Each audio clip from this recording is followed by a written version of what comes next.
patiri. Hi Lele, zviri sei? Andina Wi-Fi nhasi. I could have called, but dzakajeka Lele, ndaina nafechi. Tikanotaura pakanaka singambobviri we. Hanzi tichibva parliament chikutora chimutemo we chekuti hakuna by-election. Vanhu vari kungoiswa nepati yavo takatopedzana naziyambi. Saka vanhu anenge ana Lilian vakakasika kuuya, nyika dzinovajekera. Ndikatofunga ndikati Lili anotonotora mukobha yachibaya iyaiya we utoita MP wemukobha uya, and there's nothing they can do about it. Ndiye akatanga kunyenga musiso sha. Saka you need to move with speed. People are negotiating, and guess what?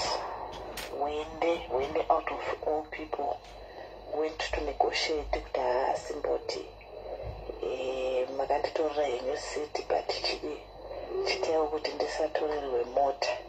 Lili vanhu soga are so cunning, I'm telling you. Saka issue yemota hanzi I know kuti kune mamwe hardcore vacharamba vachiti tinomira nachamisa, but we can't save everyone. But we can negotiate and make an exception. Kuti vanhu ava 1, 2, 3, 4, 5 they've come back to MDCT. Saka issue dzamotikari dzavo let them die out. Saka I'm working on it, and my lawyers vambomira vaisa on hold issue yekuharasa vanhu nenyaya dzemotikari. So it's something that is underway. There's no need to worry, you know. So they waita effort yekuti uyomuone, you lose nothing at the end of the day.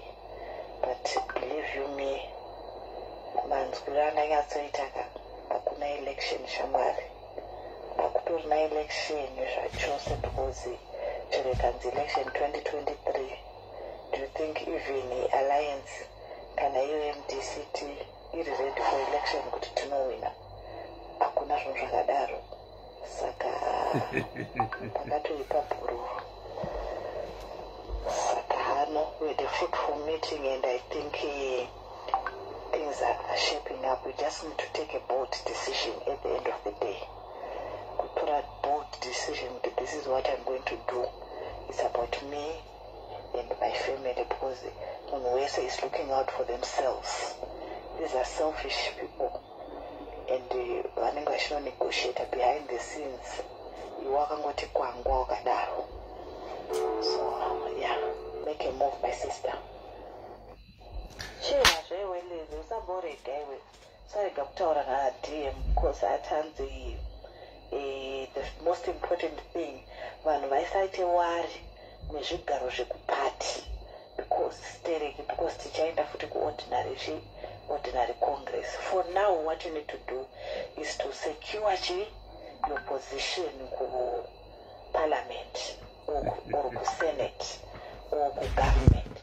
Was secure, then we have even funds to campaign kuti ndoda chigaro chakati. But where we want to take the party forward is ndoda mapositions ekuti vanhu vanonegotiate mapositions rather than in election, because tinoziva kuti the memory mondial the whole slate zvanoziva zvinoitika kucongress, the whole slate yamunhu ndoinonopinda. Saka sometimes it's really not worth it. Right, ladies and gentlemen, I stop laughing so we can listen. Oh, sorry, Gary, sorry. The most important thing is to secure yourself first. Over financially stable in terms of fuel, then also fight chigaro chekupati. But as of now, we are looking at national interests and politics at a national level rather than at a party level. Saka ndipo patiri.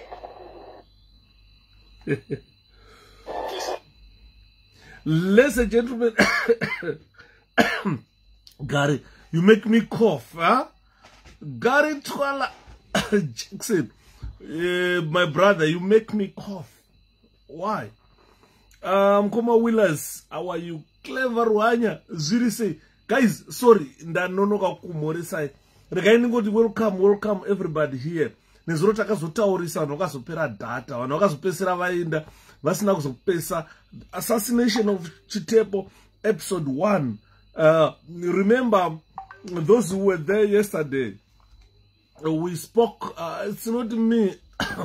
It's COVID. Come on, Gary. Madiji Mdara. Ku, how are you? Thanks, ladies and gentlemen, for coming again. I know the numbers are still fluctuating, still 52 people. So the problem is, if I start now, panozoshika vanhu vakuuya paipaya vanongati atanonoka tina kunzwa dzokerera. Maybe, how are you, sweetheart? Ndiribo hanzi data wangu rambawada data ndoranetsa kuvana vezimbabwe. Chance, how are you? Data ndoranetsa. Saka otherwise I could have done blah blah blah blah blah blah blah blah. Boom boom boom boom. Nai anze Kembo Mohadi waenda wakomana as comrade Yuda Seira Nas assembly zviri kufamba remona umai nasa haanda kuti nasi ku Facebook nenjikokanda ma-formulas e-physics kana murakashi wana auya hapana. You understand what I mean? When you want to word away varakashi, you simply put zvakaita sana chemistry, put zvakaita sana physics. Avauyi varakashi vaitaura nyaya yema-degrees zvako. Saka nhasi ndaisa first year stuff. Chaos, harmonic chaos. Kumana ndikati takucalculate motion. Varakashi kutiza vese, not even one a commenter on my formula. I put one formula, how to calculate explosion. When pakatika explosion, calculate how much the amount of TNT that was used for that bomb explosion. So I put the formula there. Ndikanyarara, not even one murakasha zogd. What's this formula for? Team, Elvis really say, Ignacio, Zurfamber, and the Rambo Ajanya, and Takabata now, and Tuzuri.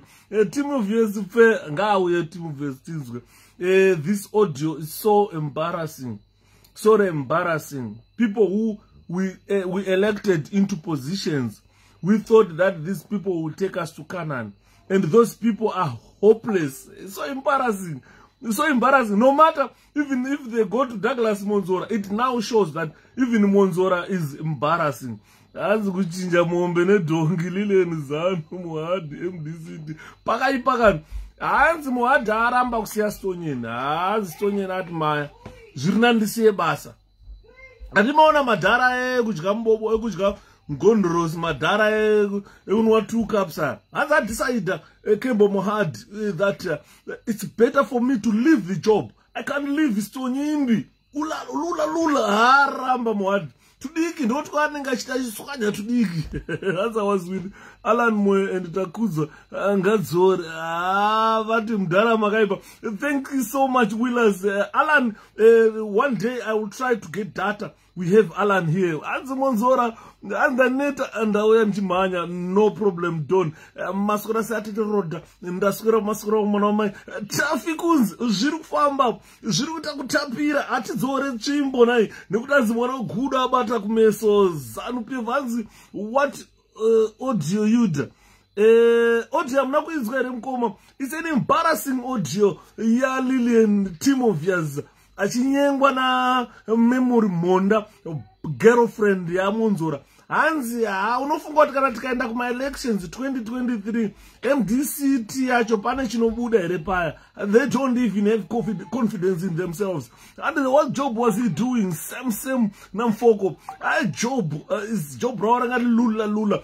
They turned State House into brothel. All those offices amuna mocha adepa president pano panga muri brothel nai mekutsondera twana twechikoro. Kembo Mohadi muroi. ndakataurira gari ndikati this is a developed version of gumbura right. Gumbura aitowana consent Kembo Mohad aitosvika kutaura kuti iwe ndakubhadharira school fees kamwana kuti alright kachingobhadharirwa school fees kakabva kanzwi yati tsotsonye pakaipa wakomana muroyi munhu uya muroyi chaichai hanzi kana wafunga kubatsira why can't you do it hardly. You understand? Kana denga denga kana reverse Kembo Mohad uya aripotsa indotopinda denga Mohad kana anditi mona natapinda mutimwili Chilove how are you Julius zviri kufamba muri kutapirirwa iri kwamuri mese kumativi mana enyika vana veZimbabwe muri kusangana neni wenyu Shepherd Yuda ragaiti tsemure mangoma ndozvotaka kuita pana hanzi muri sei mungoma homi ndakasimba atete Brenda paurungwe pfacha kata akaroi kata nanzi Mohad akaroerwa chikapa chengwena yarenyerekiti Kembo Mohad pakaipa kani pakaipa apa anobva ati guchu andisatisada zikati I can't live lula can't live Stonyeni saka andisaita kusiya basa nenyaya yekuti aroda Stonyeni anomurupona hanzi pashota ngoma ndodzashota because bhuku ratoda kurova haridi ngoma roda kunyatsokuteerera pay full attention naye pakaipa Takunda zviri kufamba kamwana wamai hanzi muri sei mukoma ida ndakasimba anchishande rodin vanozoona mangwana vanotoona chete alright ndatenda tatimirira kuti vanhu vacho tag them vanhu vacho vauye because pana mwanhu utanononoka kuuya kuziva kuti maiwe kana handina kunzwa atete Constance zviri sei ndiribo mwana wamai Bella atete Bella I love you Bella hey welcome Clifton zviri sei mwana wamai Bruce hanzi boy remudhara ndakada kubatana kana pari kuti nyenyenye kana musandityira naye mngoma Bruce zviri kudini kwamuri ikoko mativi mana enyika vana veZimbabwe toda kunzwa how they assassinated Chitepo, why they assassinated Chitepo. And from Durban with love, thank you, Tao. Joe Jones, thank you so much. And they want audio, audio ndinayo vanoida just give me your number, inbox me your number, inbox a number on the audio. Guys, I'm receiving over 3,000 messages a day. I can't pindura each and everybody, but I will strive to try to answer your questions. As now blessing Matvenga brother, Musazonyanya, my bundles anopera. Ndikuitira bule kuti vanhu vacho ka ndimnozochema futi. Kasira this and that. Saka toda kuitira kuti vanhu pavanongoti kana 150 tobva tatotanga 104 right now kids. Anzina kids pfacha nhasi wakachaja. Ndogara ndakachaja mukoma vhiki. Pamunoona paipai ndakagumbuka paipai zingongwaka nena nyimwa cup of tea. Aziri paipai wangu I'm in Greenwood Park Durban. Cool zviri kufamba. Saka paipai pamunoona ndakachaja pai nena nyimwa cup of tea naye. Ndiriwe tea not cascade. Hanzi Mohad asarudza kusiya basa naye ati akastonyena andingarege. Saka mototi vana vaenda kuzvikoro paipai vapfeke mapenderata. Boss Kembo Mohad pakaipa hello atete Elizabeth mukanya zviri kutapira here rekaindaenda mhosa mudhara wangu mukanya America nditi mukoma muri sei I hope you are fine kuna mudhara Thomas Mapfumo I always think of this mudhara wangu nai pakaoma every time I go I pray anonamatira Mwari dai mamuchengeta tawana wisdom yaanayo mukanya kuti ati nyika iende mberi atete Ellen zviri sei Titobi hanzi makanyanya mudhara tutero zvibata zvinyong'onyezano pe zvipinde mumongo nai pakaipa hanzi kugota chururu chemunhu hanzi McDonald chakati Mr. Yuda ndakasimba MacD richirega iti simudzire mutambo nai hanzi Tef Mondoro nkezi pakaipa pamondoro pakabuda sellout pamondoro tifuka tukufamba tese muchirongwa nayo nyambisirwa kune mumwe munhu akuda kutotikokota pakaipa wakomana hanzi makadiko mukoma Yuda Fochi ndakasimba mwana wamai Fortune kwenda zviri sei hanzi nhasi munanga kwaadzinga Mohad Mohad atisaida kuti anoda Stonyeni kwete basa uri kuona vanhu madhara ezanwa What they want is justice Tonyen. Izvebasa izvakana. Hazikuisa loku chayo. Moto vanondopfeka mapenderata because our children are easily abused. Uzaka fungwana sadzakura mwana will go for abuse, will choose to be abused. But vazhinji vacho havazotaura handepi mukoma akevi zviri kufamba Thompson zviri kudini Edi ari kupi kona Edi Ndebele where are you hanzi paradzai chanakira tape zviri kufamba hanzi mozondi dedza yakarebesa blessing panyaya chidhumo. That's fine bule, I will call you. Hanzi ndeipi tiripo paPretoria Prince Josa Joburg pakanaka vakomana. I love you all. Welcome to Shepherd Youth, episode 2, the assassination of Herbert Chitepo. Grashi Mutamba, Zuri say, wakumana. Blame Goma Bullet, don't worry. From Mozambique, Teta, I love you so much. Lenton Anderson, Yuda boy, Pakanaka Pano, chance, Zuruk Farmer. So, Gregate Tanga Varura 123. I think it's Anani night to Tanga Varura Nyash. No, but Cape Town, Anzum Dara Yuda, Bata Bombo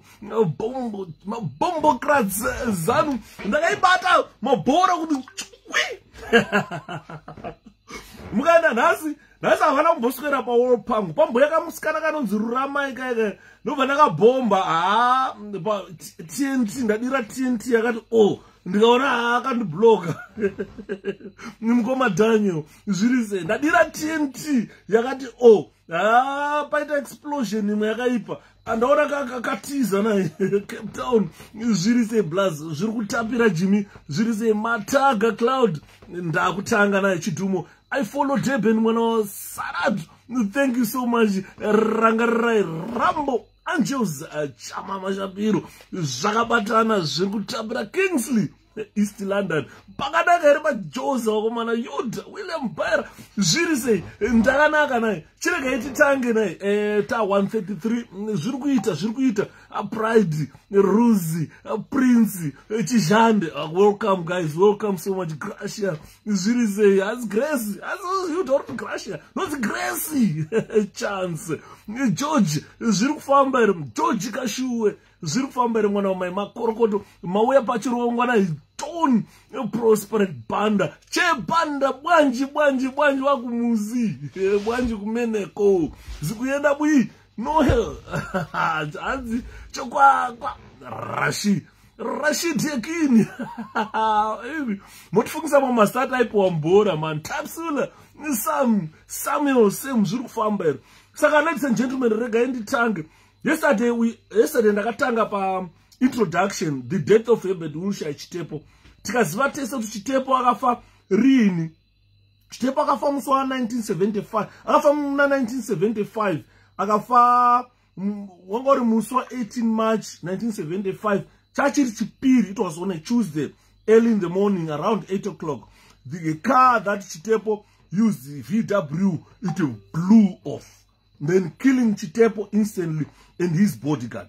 Another bodyguard died in hospital and a neighbor murukuziva kuti kumba kwaigara Chitepo kwainzi kumuramba aigara kumuramba 150 pa number 150 Muramba Road ku Chilenje South kulusaka anditi manzwa V how are you my tete kamwana kangu akawa tete V zviri kutapira era nzanzi ndakasimba. So I went on to discuss the biography where Chitepo was born. We all agreed that he was born in Nyanga. Ndoko akaberekwa Chitepo in 1923 muna June ndopa akaberekwa, and we agreed he was born ku Nyanga district in the southern Rhodesia. Ndoko akaberekerwa naye.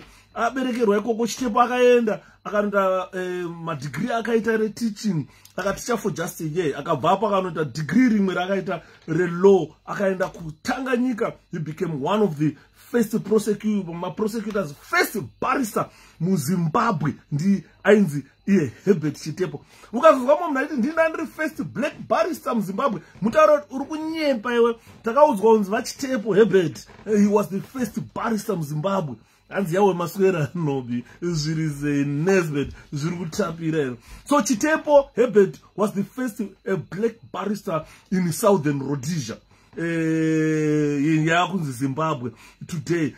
Takataura tikati soon after he was blown off, Zambia because it disturbed the flow of the armed struggle in Zimbabwe. So what Zambians had to do is to appoint a commission of inquiry which comprised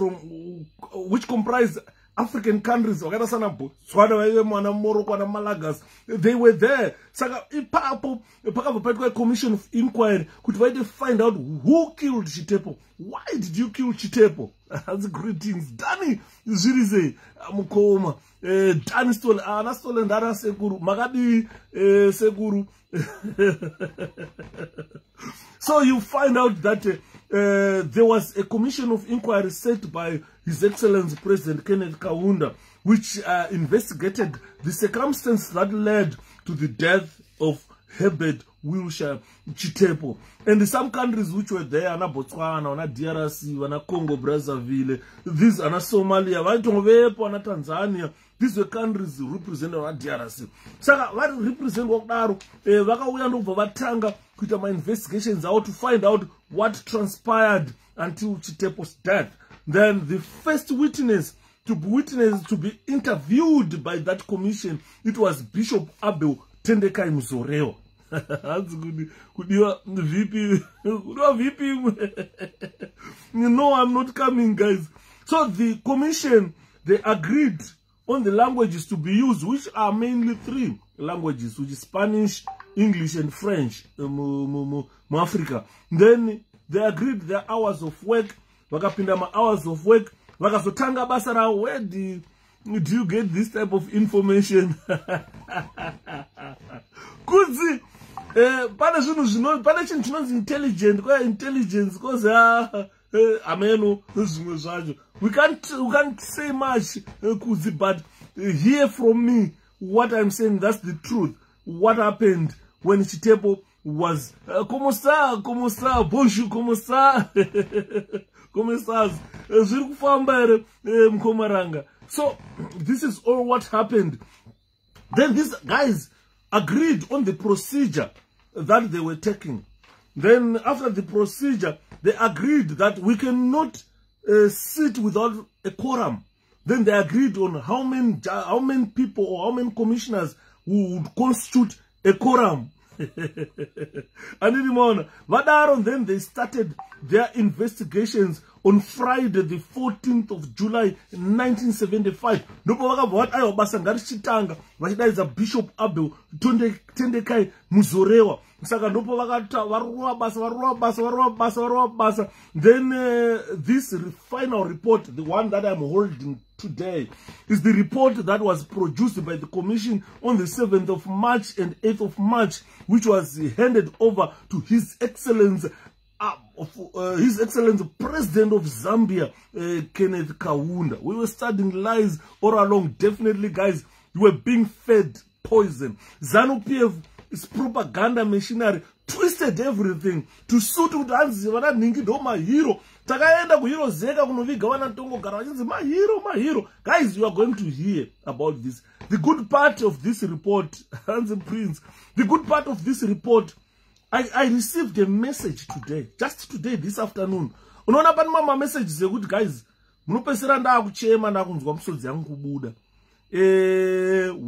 the children of one of the people assassinated, he sent me a message this afternoon. Ajiti Shepherd, I listened to you yesterday, and I need to know what happened to my father. I'm not going to say her name. I'm not going to say the but at Hans, please, Shepherd, read that report to the end. I really need to understand what happened to my father.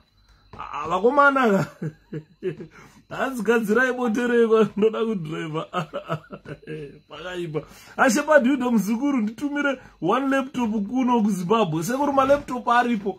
Problem iri apa ndekutumira chete. Hondo iripo ndekutumira. Kutumira kwacho kondo kunda mari yekutenga laptop kuZimbabwe. Anyway, chataura sekuru. Saka nyaya tiri kutaura, ladies and gentlemen, ndiyo. One of the children sent me a message this afternoon. I came to tears. Ndanzwa musodzi yangu kubuda. Ndikati Mwari. Saka mwana haana kuona baba wake.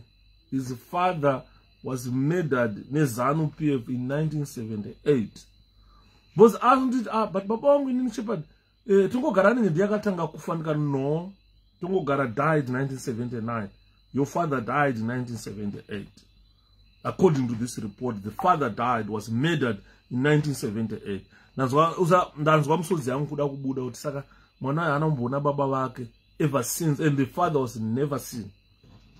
He was never seen. Was never seen. And the man, saka, so sad that today you saying Zimbabwe ndiyo ere Zimbabwe. Vama vadzore vakabvunza ndiyo ere Zimbabwe yacho. We still have orphans in our country who never saw their father, who went out to fight for Zimbabwe and never returned. She cried. I cried. Because she wanted to know where her father is. And the father was murdered by ZANU-PF in 1978. The father was never seen. Up to now. And the children are struggling. For 45 or 42 years down the line, the children are still searching for their father. And the ZANU-PF killers who are there can't even say where they put the father. And the morning. Sagando nyaya inorwadza if we start talking about the assassination of the Herbert Chitepo. Episode 2! Chavondo ganai. Regaiti simudzire. Chiregaiti tange nyaya chonayo. Chapter 2. Then that episode 2. Right? Historical background to the Nationalists. Historical background to the nationalist struggle in Zimbabwe. European settlement and establishment of African political parties. Zimbabwe is 150,333 miles. These are square miles in area. And is surrounded by South Africa, Botswana, Zambia, and Mozambique. Daddy. Its population... Dad, Gogo's on the phone. Go, I'll talk to you later. I'll call her. I'll give you a call. Okay. Because I can't speak to mom on the phone right now. Sorry, guys. My mom is on the phone. Sorry. As Gaga Bandru. Gaga inonetsa because it's a episode. Mkoma blessing. But Magumira, you can still come and it's very sad. I also have the same challenge, but with the DRC. I'm so sorry, Pondai. So I cannot say Gaga boss. It's an episode. So if you miss it, you can still come back to listen. I don't delete it. Thank you so much. So Zimbabwe, as we all know, it's a landlocked country, which is about 150,333 square miles, and is surrounded by South Africa, Botswana, Zambia, and Mozambique. Its population, during that time, when this report was made, Zimbabwe, Southern Rhodesia, had 222,000 or 220,000 white people. It had a population of 5,500,000 Africans. When we say Africans, we mean people from Zambia, Zimbabwe, Mozambique, all those who constituted what we call Southern Rhodesia. So when this report was made, it had 5,500,000 Africans. About 75% of the land ranges from 2,000 to 5,000 feet above sea level. That means we are higher in regard to sea level, except for the low veld in the Zambezi and the Limpopo rivers. Most of the country is very beautiful, with the high plateaus and excellent climate. There are the glorious Victoria Falls on the border with Zambia and large herds of animals in the plains near the main river. Nunavik Falls, Kunsoro, is the only place in the world where 4 countries meet. I'm not going to talk about that. So there are the glorious Victoria Falls on the border with Zambia and large herds of wild animals in the plains near the main rivers, the Zambezi, Limpopo, and Sabi. The country has great economic potential and exports tobacco. It exports tobacco, coal, chrome, asbestos, sugar, and many other products. The history of the European settlement in southern Rhodesia dates from 1980, when Cecil Rhodes, the Prime Minister of the Cape, sent British troops to conquer the Mashona and Matabele. After forming the British South African Company, and there was a sudden influx of settlers of British origin to the newly acquired colony. The white settlers began to agitate for political power from the British government. And in 1923, Southern Rhodesia became self-governing colony.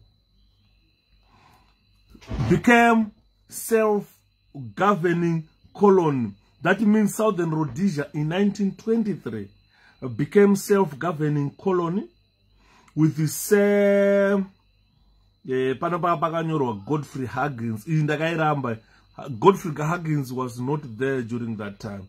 There was Charles Logan, who was the Prime Minister from 1923. The rise of nationalism in Zimbabwe is not a new phenomenon. Indeed, the African independence struggle in Zimbabwe dates back to the days of European Congress in 1890 and has been manifested in various ways since then. The prolonged nationalist struggle for freedom and independence has been uncompromisingly bitter and unrelenting. Even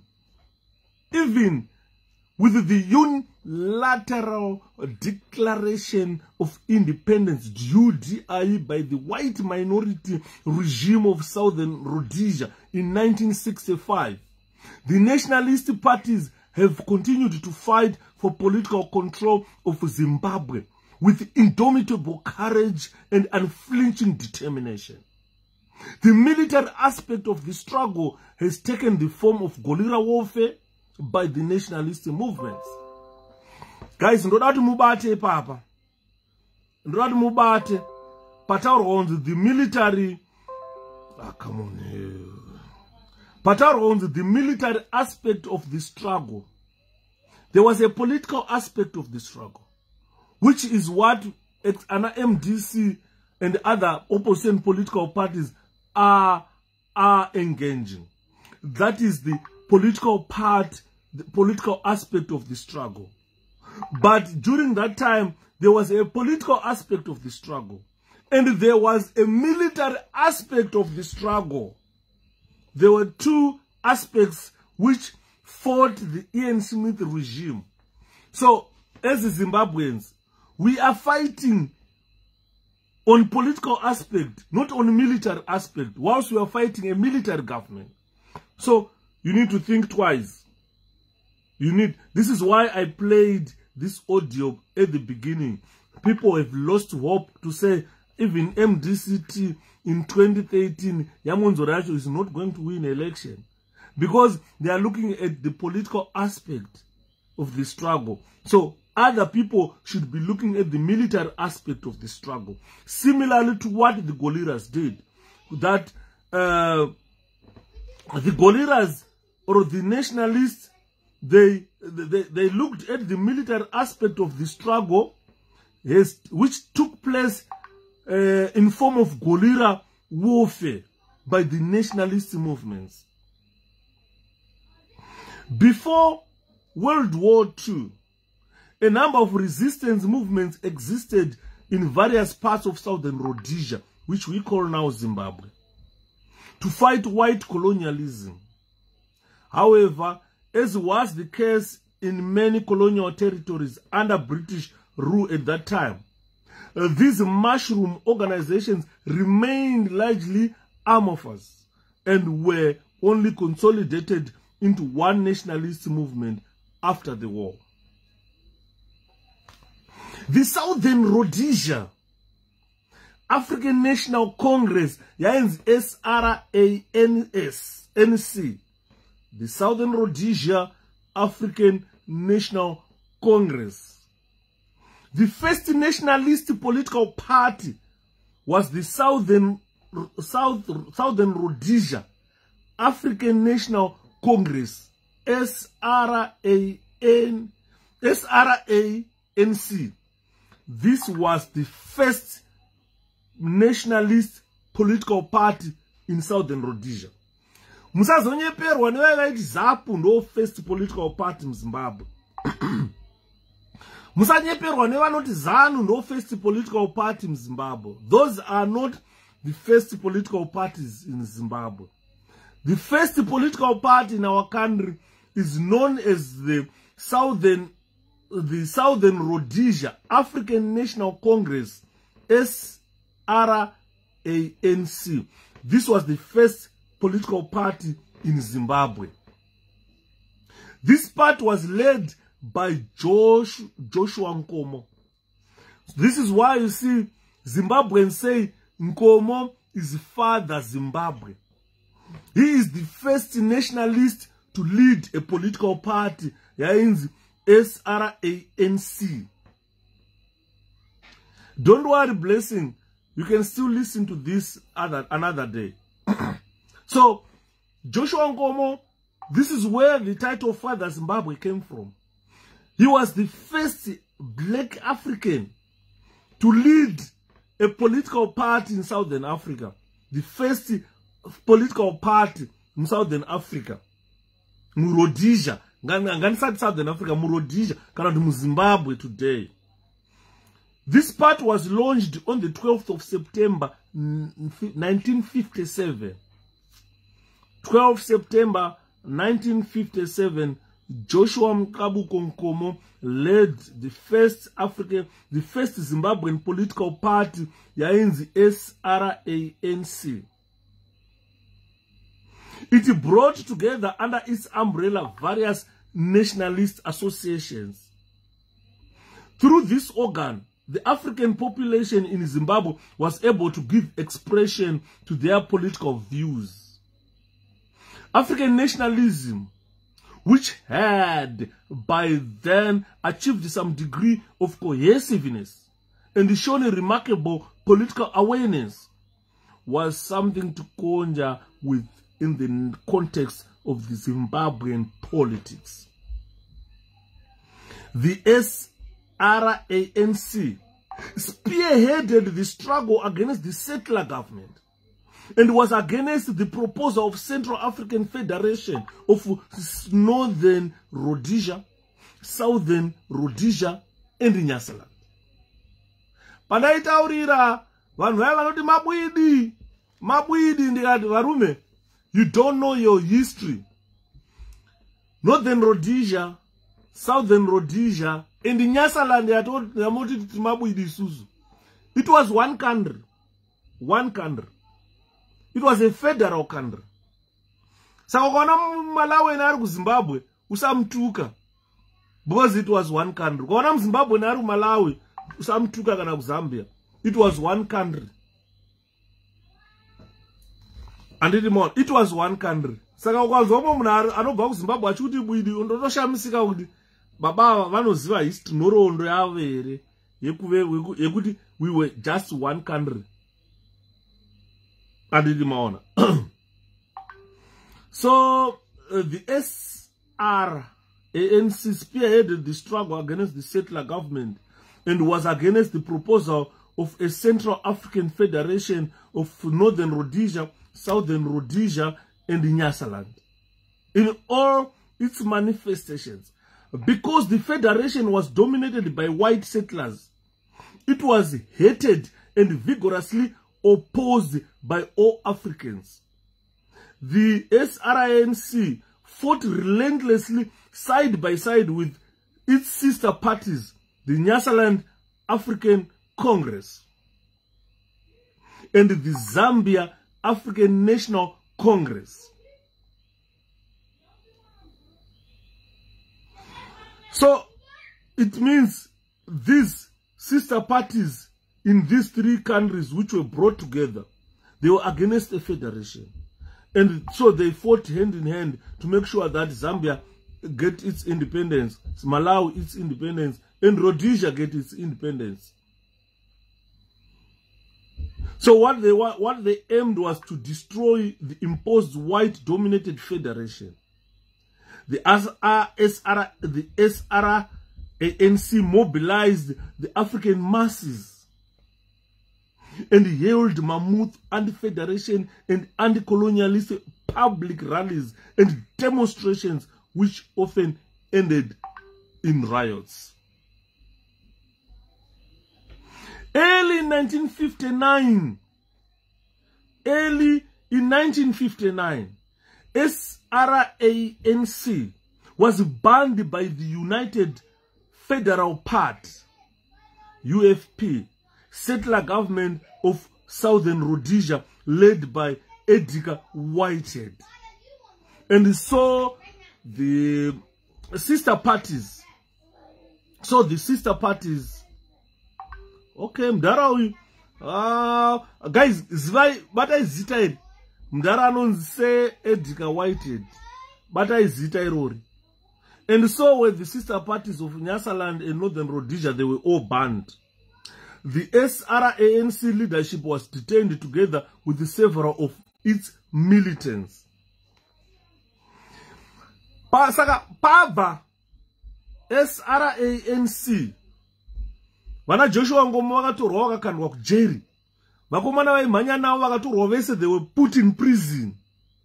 Political party yanzi SRANC, it was banned. Yailidwa na Joshua Ngomo. Ndobva yabanwa.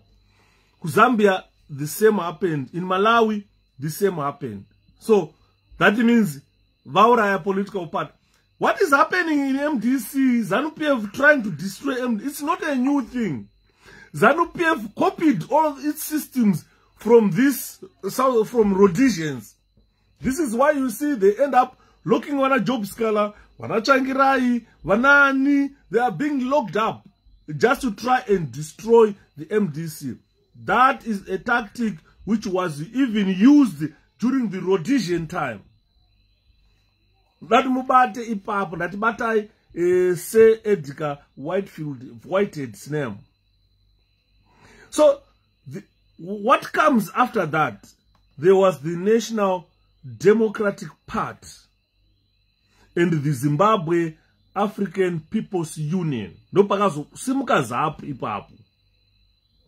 Following the ban, the SRANC, the National Democratic Party, NDP, was formed with Michael Mawema. It was formed by Michael Mawema, NDP, National Democratic Party, as its interim president. In Nyasaland, the Malawi Congress Party, MCP, Yakamusbanda. You still remember, MCP is still there. I think it's now the ruling party now, again.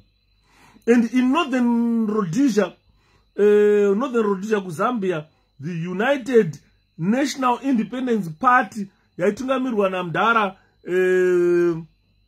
Kenneth Kaunda. The party was defeated and never came back to power. This party is United National Independence Party, yaitungamirwa na mdara Kaunda. These parties, they were launched as new sister allies in the anti-federation and anti-colonial list campaign. After the release of Joshua Ngomo and his colleagues from detention, they assumed the leadership of NDP. This is where Ngomo, people say Ngomo is the father Zimbabwe, his father Zimbabwe. Apa apana Chiwenga, apana Mnangagwa. Twese tupopi dasuri kuti zanu Hapana kamanzwa kataurwa nezvako kuma 60s when Joshua Nkomo was leading SRANC, was detained and the political party banned. Then when he was released, he went on to lead NDP ku Zimbabwe. NDP yakafomwa nana Mdara Michael Mawema. Mawema became just an interim leader waiting for Joshua Nkomo to come out and lead that party. So the struggle intensified, and the National Democratic Party under the leadership of Joshua Nkomo was banned again. Chamurkona MDC is being banned, and this was banned again, NDP. In its place, the Zimbabwe African People's Union, ZAPU, led by Joshua Nkomo, was formed and continued the bitter struggle. ZAPU was also banned. So Joshua Nkomo, why people call Joshua Nkomo Father Zimbabwe? He led the first political party in Southern Rhodesia or Zimbabwe. He led the second political party, NDP. All these parties were banned. Then he led the third political party known as ZAPU, which is still existing.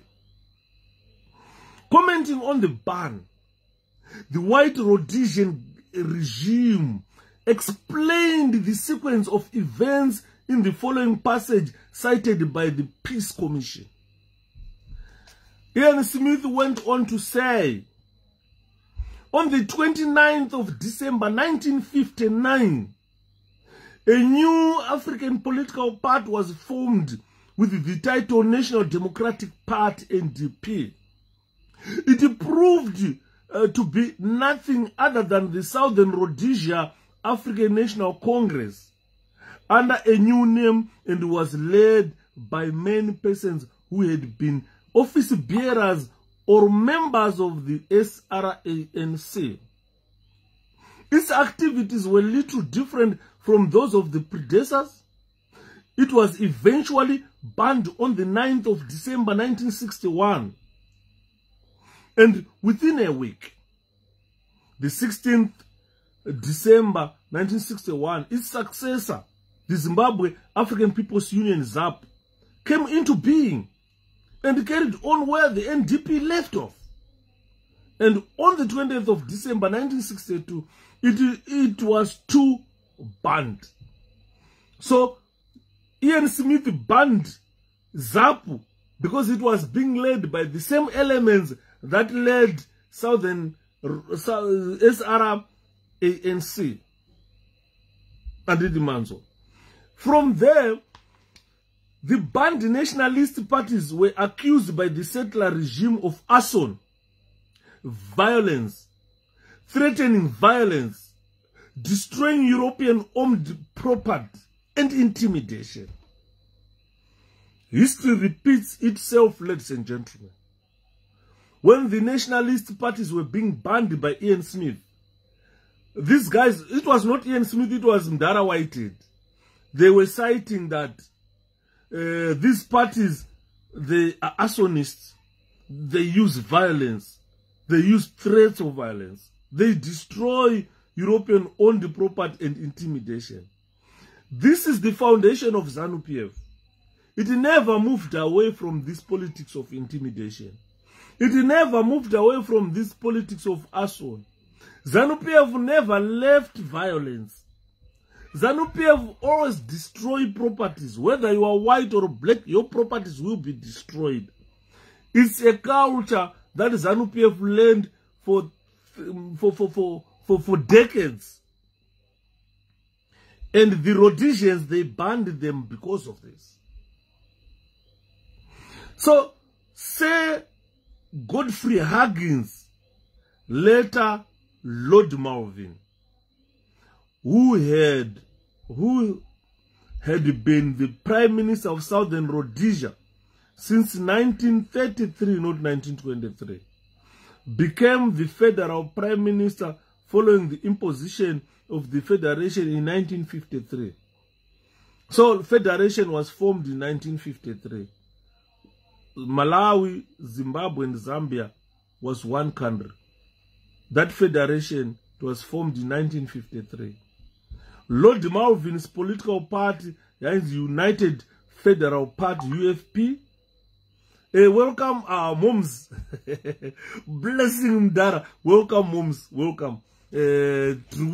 Mashkata zitanga aka tukuzikurunga and so what happened is there was this UFP, United Federal Parties, was because it was UFP, United Federal Parties.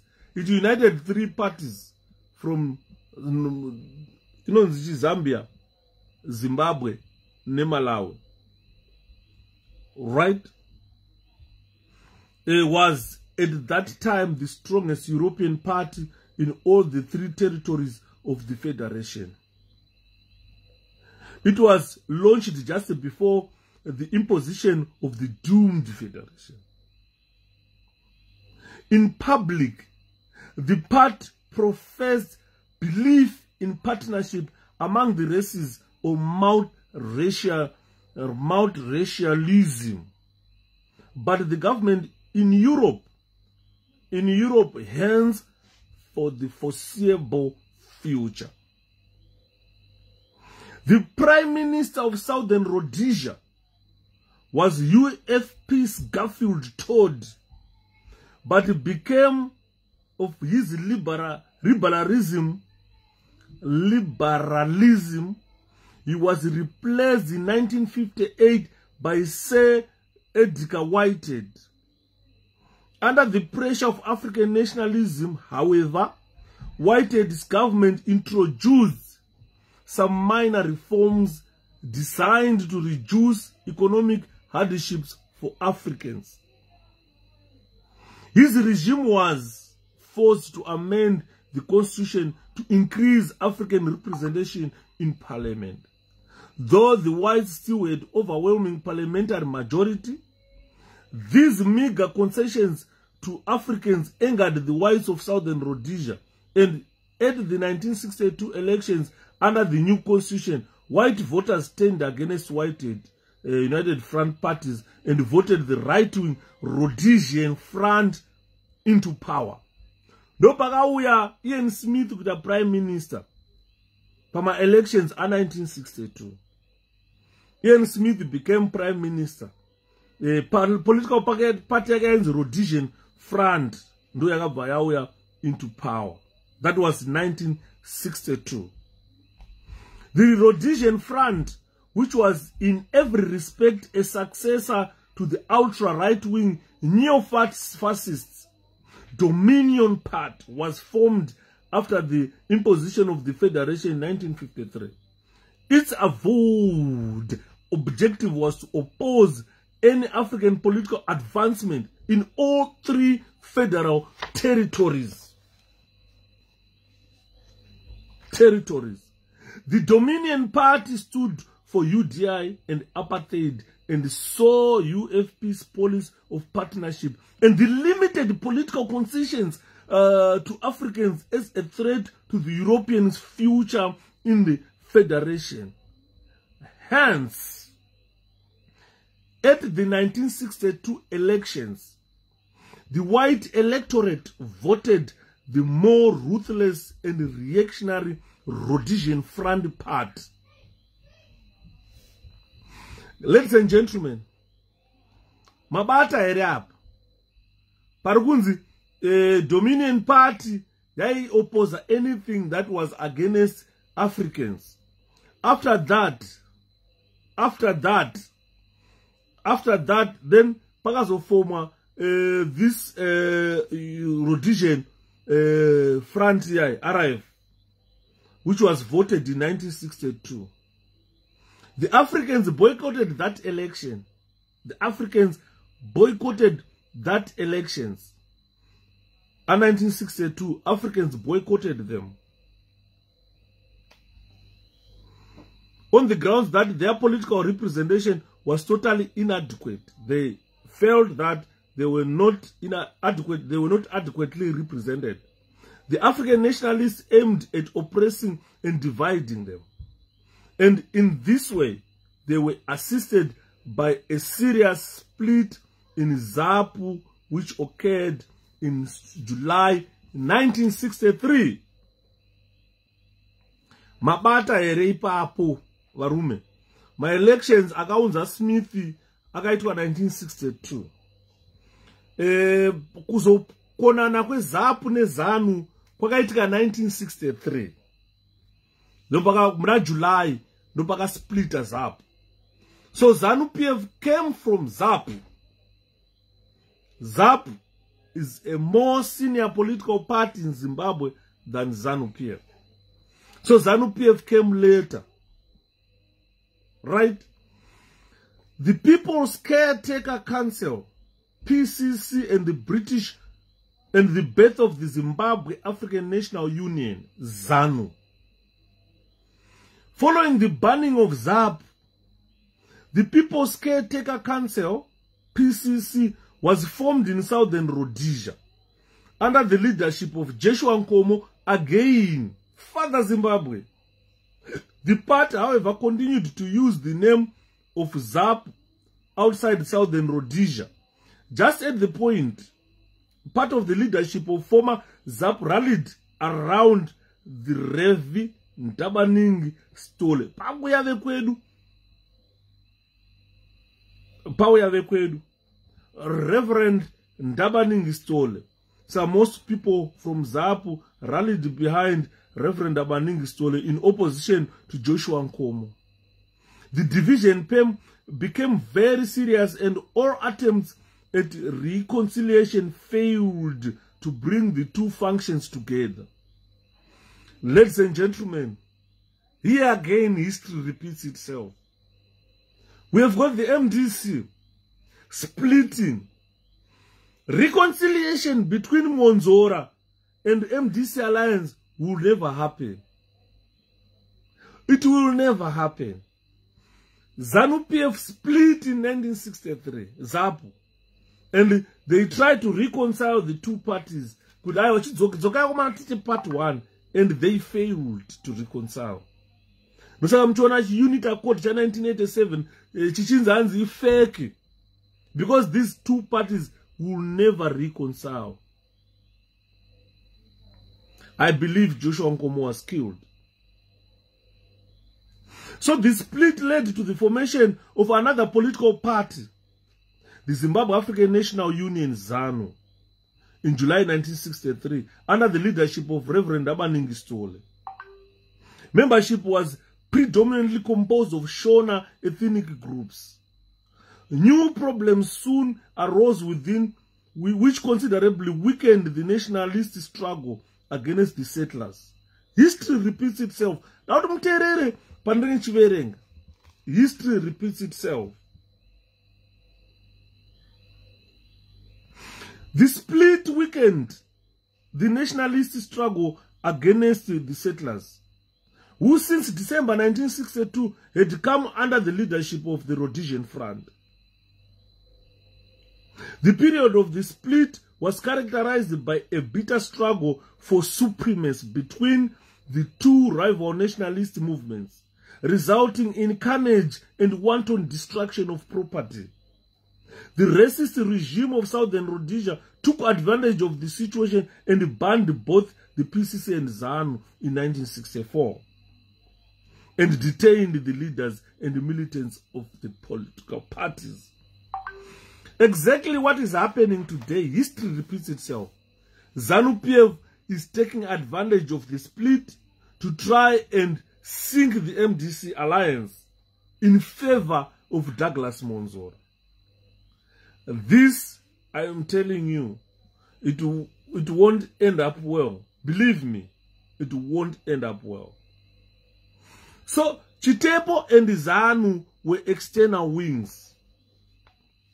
Were in the external wing. When ZANU was banned in 1964 in Southern Rhodesia and could only openly operate as an organization outside Southern Rhodesia, Chitepo became its central figure Herbert, Wiltshire, Chitepo, became its central figure. At that time, the party's temporal headquarters was located in Dar es Salaam. Chitepo first came in the limelight in 1963 when he was elected national chairman of the newly formed ZANU-PF. ZANU. While still in the service of the Tanganyika government as Director of Public Prosecutions, Dobaga appointed to be chairman with ZANU. In order to strengthen Chitepo's position and to give force and authority to his leadership, the Central Committee, which still existed in Southern Rhodesia, gave a special mandate to Chitepo. What was the mandate for that was given to Chitepo? The mandate was to direct the affairs of the party. That Chitepo assumed the leadership of the external wing of the party.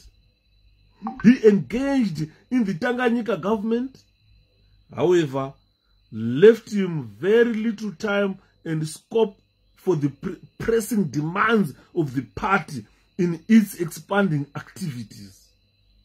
Therefore, in January 1966, he relinquished his posts with the Tanganyika government and became fully occupied with the party and its liberation struggle in 1966. Vachitepo vakasiya basa 1966 raivabhadhara mazimari ekutenga mota ekutenga dzimba. Vakasiya basa iro vakati ndaakunotungamira varwi vehondo in 1966.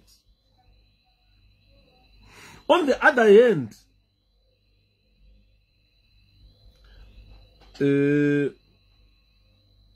that was 1966 pakasiya Chitepo basa.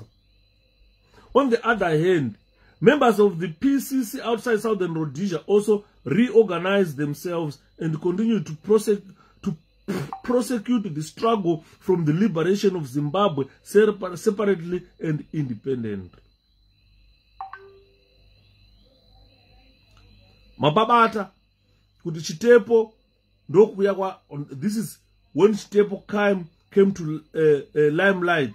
From then on, Chitepo pakasiya basa. Chitepo embodied the life and spirit of ZANU, energizing its purpose to the one supreme end of freeing Southern Rhodesia from the white rule. Around him revolved the machinery of the party, whose policy and day-to-day affairs he directed and administered. Chitepo's position in the party was unchallengeable and permanent, and his figure was unique, such as the force of character and the personality of the man, that his leadership was acknowledged and unquestioned. At this time, an executive board was formed and named the Revolutionary Council to control the machinery of the party. Membership of the Revolutionary Council was by appointment, with Chitepo as a permanent head.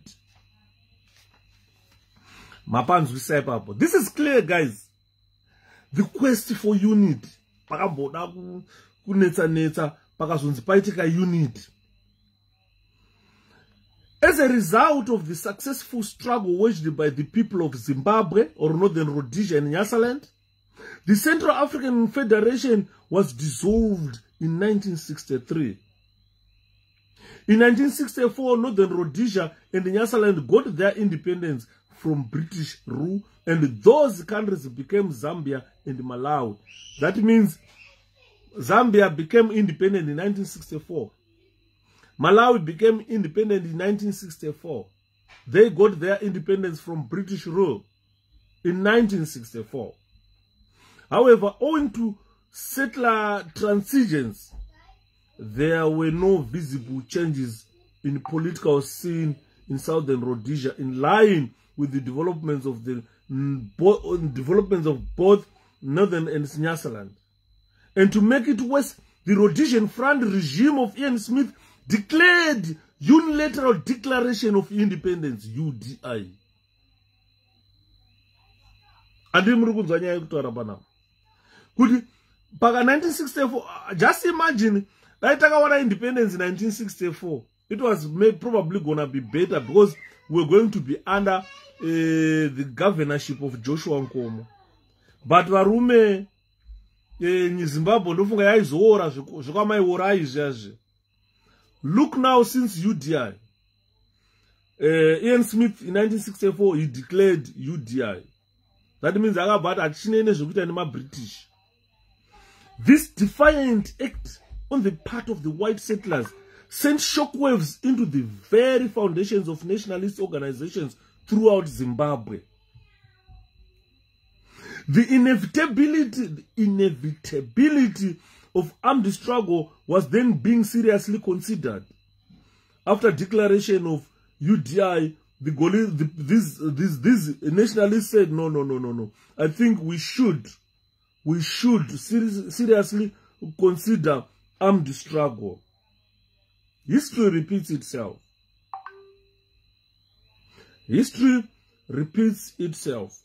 Consequently, ZANU and ZAP external wings embarked on an intensive training program of their youth and militants. And UDA was declared in 1965. According to this report, in 1964, Northern Rhodesia and Nyasaland got their independence. Yes. So, according to this report, and to make it worse, the Rhodesian Front regime of Ian Smith declared UDI. Avana kusagore up. Vakataura 1964 ndo pakaita independence ku Zambia ne Malawi. Thank you Nkoma Albert. So it could be 1965 when UDI was declared. Boss apana gore rakaiswa panapa. Thank you so much for the information. So this defiant nature of Ian Smith, my nationalists might consider an armed struggle. Consequently, ZANU-PF and ZAP external wings, they embarked on recruitment and training programs, training their youth and militants for guerrilla warfare in Zimbabwe. Thank you so much, Gombre. Thank you so much. 11 November 1965, this is when UDI was declared. Thank you so much for that information. Those words that Mazimba, I'm one of zero. And in the morning. So, Vagabavana, Smita, Jamuga, UDI, say, these guys are external wings. When they mean external wings, one around says who are outside Zimbabwe. Those are the people. Don't try to coerce people who are inside Zimbabwe. But those guys are in a frying pan. You understand? And if they want to do the military side of this, they will jump into fire. They will be fried by this oppressive regime. But we have got a chance outside Zimbabwe to recruit people and train them. You understand? This is exactly what ZANU-PF did. This is exactly what ZANU-PF did. They are external wings. They started recruiting militants and their youth, and they trained them ready for a guerrilla warfare against the British, against the Ian Smith regime. So, ZANU-PF launched its armed struggle in April 1966. I understand. In April 1966, the year it transferred its headquarters to Lusaka, Zambia. Pavaka launcher hondo yawo 1966 ZANU, and pavaka try headquarters yawo, it was now in Lusaka. Meanwhile, the quest for unity between the two nationalist organizations, ZANU and ZAP, was still going on, but was far from materializing. To make matters worse, some dissatisfied or disaffected members from both ZANU and ZAP broke away at this time from their perspective parties and came together to form a new political party, the Front for the Liberation of Zimbabwe, Flores. Guys, This history repeats itself. There were talks after the launch of the struggle war in 1966. There were talks between ZANU-PF and ZAP to try and unite the two nationalist parties. But this did not work. When it failed to work, some people came from ZANU and some people came from ZAP. They formed another political party they call Flores. Flores right out the front of the liberation of Zimbabwe. Those I was talking to someone, I told him, a political party, MDC, ZANU, and form a political party. I don't know how true is that, but I've read it somewhere that a new political party, Zimbabwe people, and people's what Zimbabwe, a new political party has been formed by elements from ZANU and MDC, and it was launched in Mtare. I just overheard when I was passing. So it is just like this Flores part. After the talks to unite two different parties from MDC failed, then some people, they've left, they formed another political party in Mtare. This is what I just heard, but it's unofficial. Probably we might hear about that tomorrow. And so there was Flores, which was formed by elements from ZANU and ZAPO. With the confusion created by the formation of Flores, the issue of unity among the nationalist movements in Zimbabwe became even more imperative. The African National Council, ANC, and the Lusaka Accord. The African National Council, ANC, was born in 1971. In 1971. African National Council, out of an attempt to test African opinion about the basis of independence for Southern Rhodesia. Initially, the ANC did not hold itself out as a political party. NCA is. History repeats itself, guys. Politics that took time, and ANC did not hold itself out as a political party, this being prohibited by the Rhodesian regime, but it succeeded in mastering and welding the masses together and made it possible for the Africans to unequivocally refuse to accept the 1971 Anglo-Rhodesian Agreement. The ANC became an organization to mobilize the people of Zimbabwe and revived in them a spirit of renewed political aspiration. This was a dismaying prospect to the white population generally, to the illegal Rhodesian regime in particular. From this front, the ANC became in effect a political party within Zimbabwe.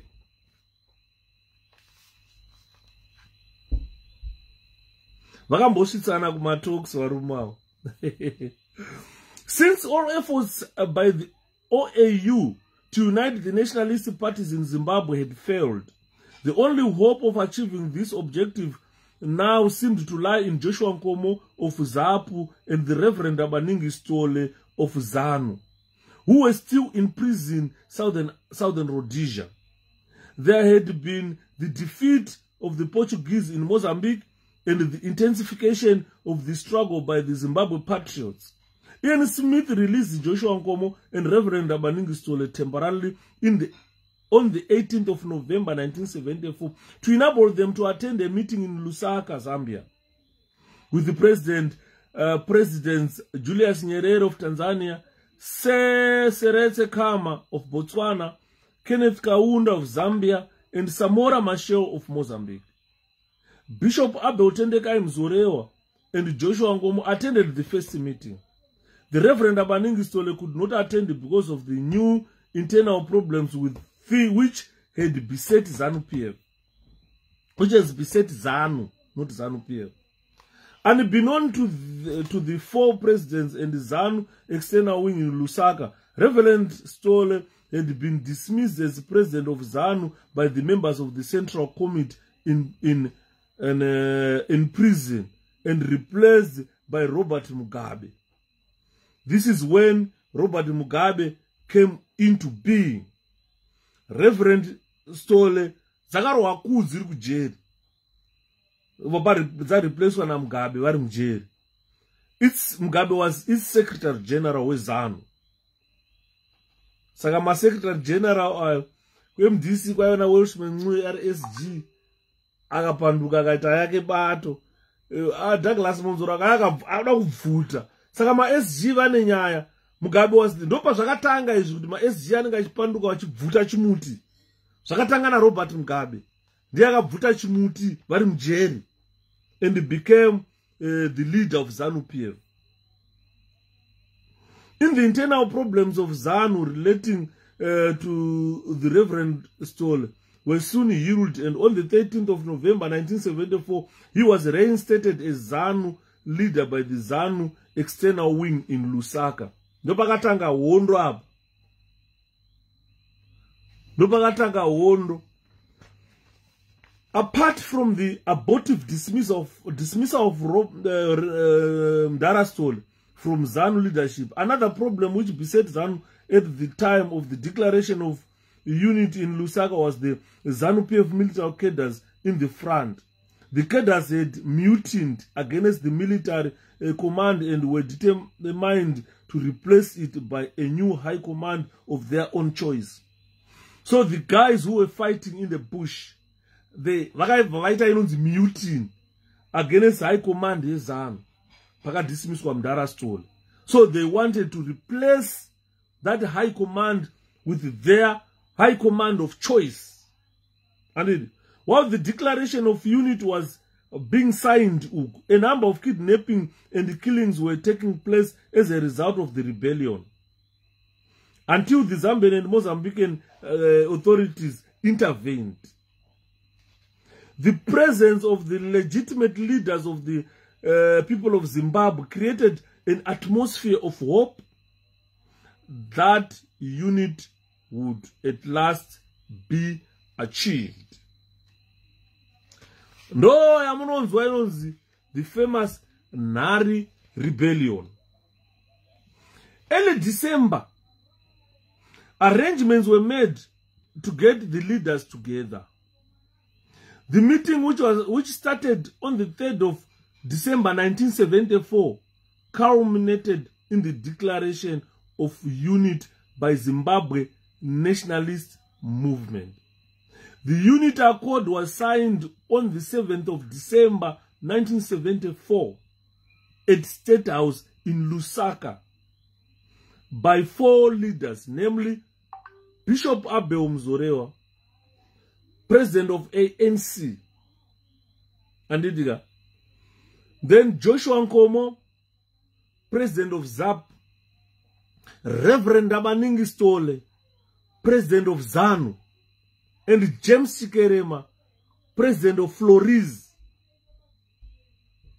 By the declaration of unity, copy of which is Appendix 3, all nationalist movements were brought together under the umbrella name of the enlarged political party known as ANC, led by Bishop Abel Muzorewa.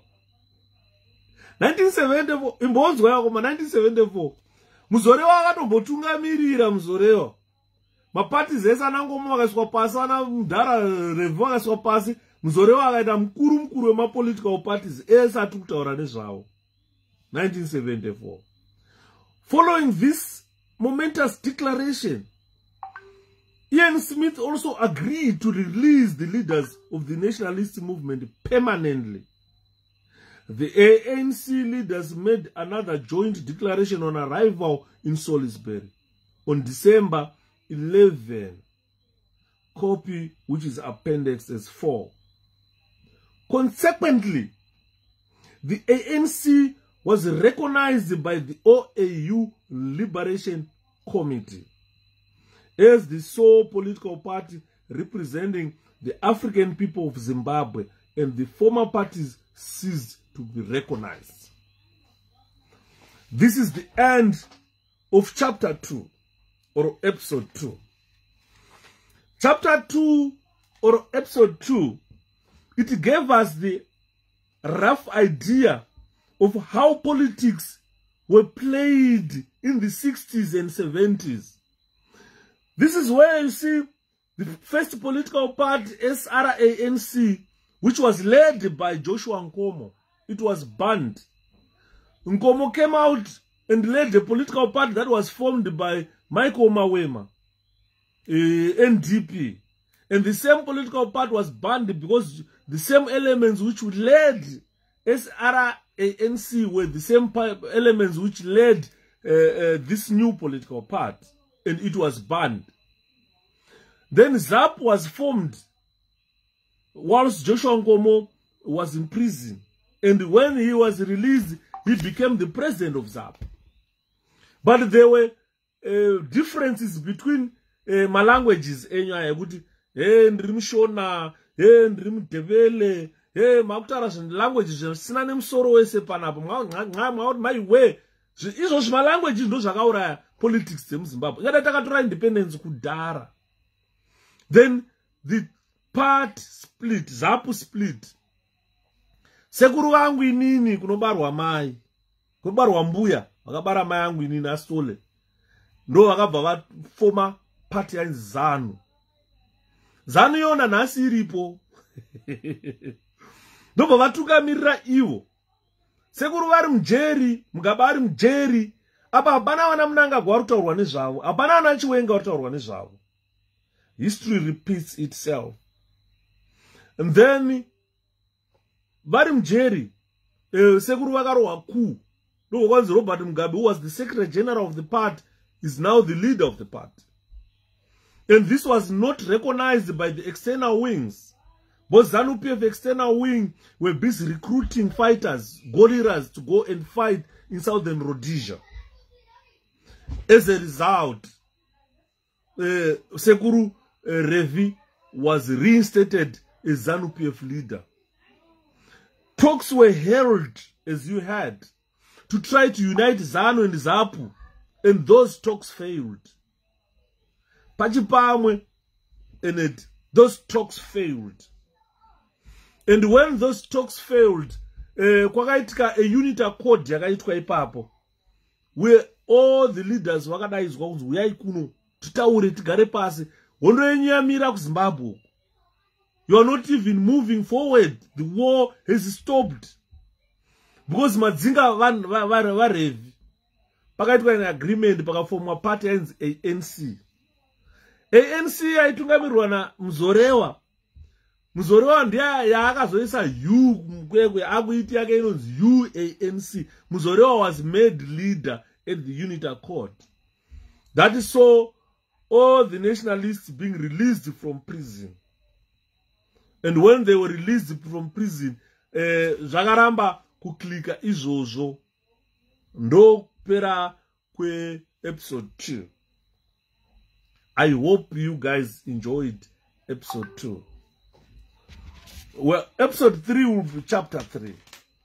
And let me see how big that chapter is. Not very big. Not very big. Not very big at all. So episode 3 will look into the organization structure and operations of ZANU. And manzwa apa chitaurwa kunzi vanhu vakanga vari musango kurwa hondo, they were not happy about kudzingwa kwaMudhara Revi. So vakatanga kunetsana neHigh Command, vachida kuisa ivo High Command yaizovatungamirira sevarwi vehondo. Pakabva patanga kunetsana muZANU, abductions started and the killings started kuma 1970 ikoko. So history repeats itself. Why you see ZANU-PF abduct and kill people? This did not start yesterday. They started around 70s during the war, where they were abducting people and killing people. And they continued after war. After we gained independence, these guys continued abducting and killing us. So this is where we are going to see how ZANU-PF was organized. What was the structure of ZANU-PF like? Kwaive nerainzi dare rechimurenga. Kwabva dare rechimurenga kwaiuya inonzi high command. This was the structure of ZANU-PF. Kukabva dare rechimurenga kunouya inonzi high command. Kukabva high command kwaya full-time officials of the party. Kwabva ivavo kuzoya members of the Zimbabwe African National Liberation Army kwaya ZANLA general staff. So this was how the party was organized. Tikabva ipapo pane ma-conflicts and the power struggle within ZANU-PF. Within ZANU-PF. Mukatarasa at the first biennial review conference in April 1969, those elected to the Dare way. Dare ZANU-PF vaivepo in 1969, vaive mudare rechimurenga. Rainzi dare, raingonzi dare. Dare rechimurenga. Vaivemo vacho, chairman wacho, ainzi Herbert Chitepo. Administrative secretary, ainzi Mukudzeimudzi. Secretary for finance, ainzi Henry Hamadziripi. Secretary for external affairs, ainzi Nathan Shamyarira. Publicity secretary, ainzi Taziana Mtizwa. Secretary for welfare and social affairs, ainzi Stanley Parirewa. Secretary for defense, ainzi Noel Mkono. Secretary for political affairs, ainzi Simpson Mtambanengwe. I understand. I think this Simpson Mtambanengwe was judge, I think. At one time, he was secretary for political affairs. He became a judge in Zimbabwe. If I am not mistaken, I stand to be corrected, ladies and gentlemen. As Madara Zanu, salute, founding fathers. These are the founding fathers. Apana Chwenga up. Apana Munangagwa up. Apana Perenziri up. Vesa Murukuona who are masquerading as ZANU-PF today, they were not known up. This was the Dare Rechimurenga, which called ZANU-PF. This was their structure. Structure yanga Dare Pamsoro, yoya high command, yoya iyo official members of the full-time officials of the party. Full-time officials of the party. Kwa baipapo kwa kuzoya ZANLA general staff. Kuzanra general staff probably ndo kwachanzwa waona pamwana Chwenga wachitaurwa, but vakanga vasipa. Hanzi ED waigara nyaya yacho nchaitaura ya ED. Hanzi chave chidhakwa achitakurwa nebhara. Hanzi zvekunzi akaenda kuhondo musanyeperu. Aitakurwa nebhara, ED akada kufanawo. Muchaizwa nyaya yacho kani. You laugh nyaya ED. So ndo yakanga iri Dare Rechimurenga. So this is the organizational structure and operation of ZANU. So this is how it was formulated. So chapter 3, which we call episode 3. We are going to discuss episode 3 tomorrow. So guys, stay tuned. Stay tuned. Hanzi mukatarisa dare racho mamirira ranga rakaita. Herbert Chitepo aibva kumanyika kunyanga uko. Mukudzeimudzi administrator akanga ari Mukaranga. Henry Hamadziripa akanga ari Mukaranga. Simpson Mtambanengwe akanga ari Mumanyika. Noel Mkono akanga ari Mumanyika. Washington Malianga anga ari Mzezuru. Amene kuna Mzezuru anonzi Malianga, amene Malianga anenge Mtonga. I don't think it's Zezuru. Matema Danda akanga asipo. Musanyeperwe, vana Mchanga akanga asipo. Those are thieves masquerading as ZANU-PF people. Richard Hove akanga ari Mukaranga. Stanley Parirewa akanga ari Mzezuru. Andiri maona. And Nathan Shamera anga ari muzezuru mumze wakwazvimbo. Padare ipapo muna 1973 the following persons were elected mudare. Mudare muna 1973 makabva mati Chitepo ndiye akanga aripo, Mukudze anga aripo, Noel Mukono akanga aripo, Kumbirai Kangai came in, Rugare Gumbo came in, John Mataure came in, Henry Amadziripi came in, and Josiah Tongogara ndiye akabva chief of defense, anga ari mukaranga futi. Andimon. Saka, this is what we are going to talk about tomorrow. The organizational structure is ZANU-PF. So tomorrow, to episode 3, the structure of ZANU-PF, how it was structured. Andimon. Tikazobva ipapo, we are going episode 4 for the Nare rebellion. This is what a lot of people are waiting for. I can do the structure today, then tomorrow we'll do the Nare rebellion, because this is an emotional chapter and it's too long. It's too long. So let me continue, ladies and gentlemen, if you allow me to continue, or we continue tomorrow. I don't know what you choose. 8 o'clock, I start at UK time, 8 o'clock, which is 10 o'clock in Zimbabwe. And unorashika uri kuti madhara avaidei vachipo here. Varipo. If I look at Rugare Gumbo aripo, saka hapana chaivatasa kuvepo madhara. Varipo, Rugare Gumbo aripo, hapana chaivatasa kuvepo. Rugare Gumbo is still alive. I don't know kuti vanhu vanofunga kuti vanhu vangadai vakafawo. We still have them. Rugare Gumbo is there. So people are saying continue. Continue, bruv. So a lot of people are voting to say, let me continue with the chapter 3, which is episode 3. And then chapter 3. All right. The guy continue in chapter 3. It's a short chapter. It's about 2 pages. Then tomorrow, I'm not in school. Sakatine, the Nare rebellion. This is a very emotional one. Please continue. Thank you so much. So the people have voted for me to continue to read. So I'm going to look at the organization structure and operation of ZANU. This is chapter 3 of this report. The organization,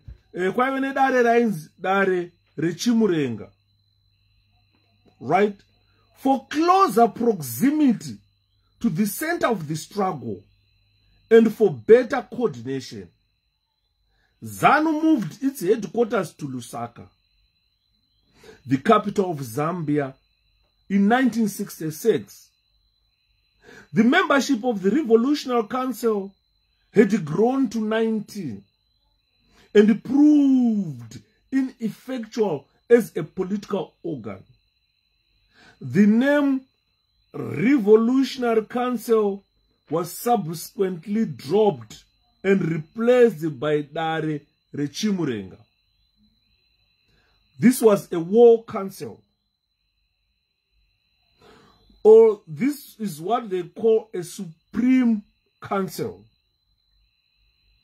After the war council of the Shona people of the late 19th century, above the Dare was the Chimurenga General Council, which was answerable to the entire membership of the party, both inside and outside Zimbabwe, and which was composed of.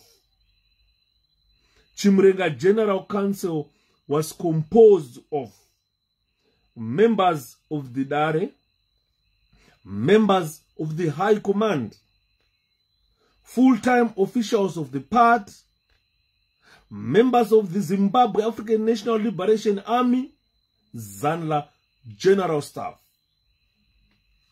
Then comes conflicts.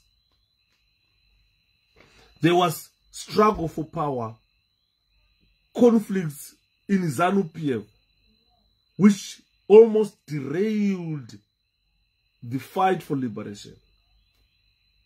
In 1969, membership of the executive, now the Dare, was for the first time determined by elections in 1969. Ndopo vaitanga kuvoterwa. Pesa apa vaingonhongana, but vakazoti 1969 ngativoterwe.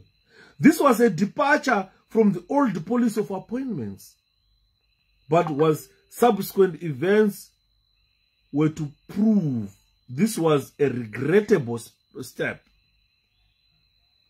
Going for elections, electing the Dare, this was a regrettable step. It ultimately led to conflicts and serious divisions in the Dare and in ZANU itself. From this point in time, the history of ZANU was characterized by the struggle for ascendance between rival groups and employed tribalism, thereby creating conflicts between the Karangas and the Manyikas. Chitepo himself was a Manyika, and this fact eventually put him as chairman of the party in an awkward position. The Dare was limited in composition to a membership of 8, and the elections of 1969 saw the Manyikas in the majority. 5 Manyikas, 3 Makaranga. Vanokwa mtare vane nharo. Vana mogeni, vekubhiera vane nharo. So what they did is, there were 5 Manyika and 3 Makaranga. Then it began a dangerous struggle for power in the Dare, a situation which imposed a severe test on the solidarity of the party as a whole in the course of the national liberation movement. ZANU operated at 2 levels, political and military. Anzina Jerry Garane wako, my brother, but guys, is this necessary for MDC? Very necessary, Mkoma Jerry. It makes you understand where ZANU-PF came from, where ZANU-PF went, and where they are today. Compare what happened during that time to what is happening in MDC. This is very, very important. Very important. This is very important.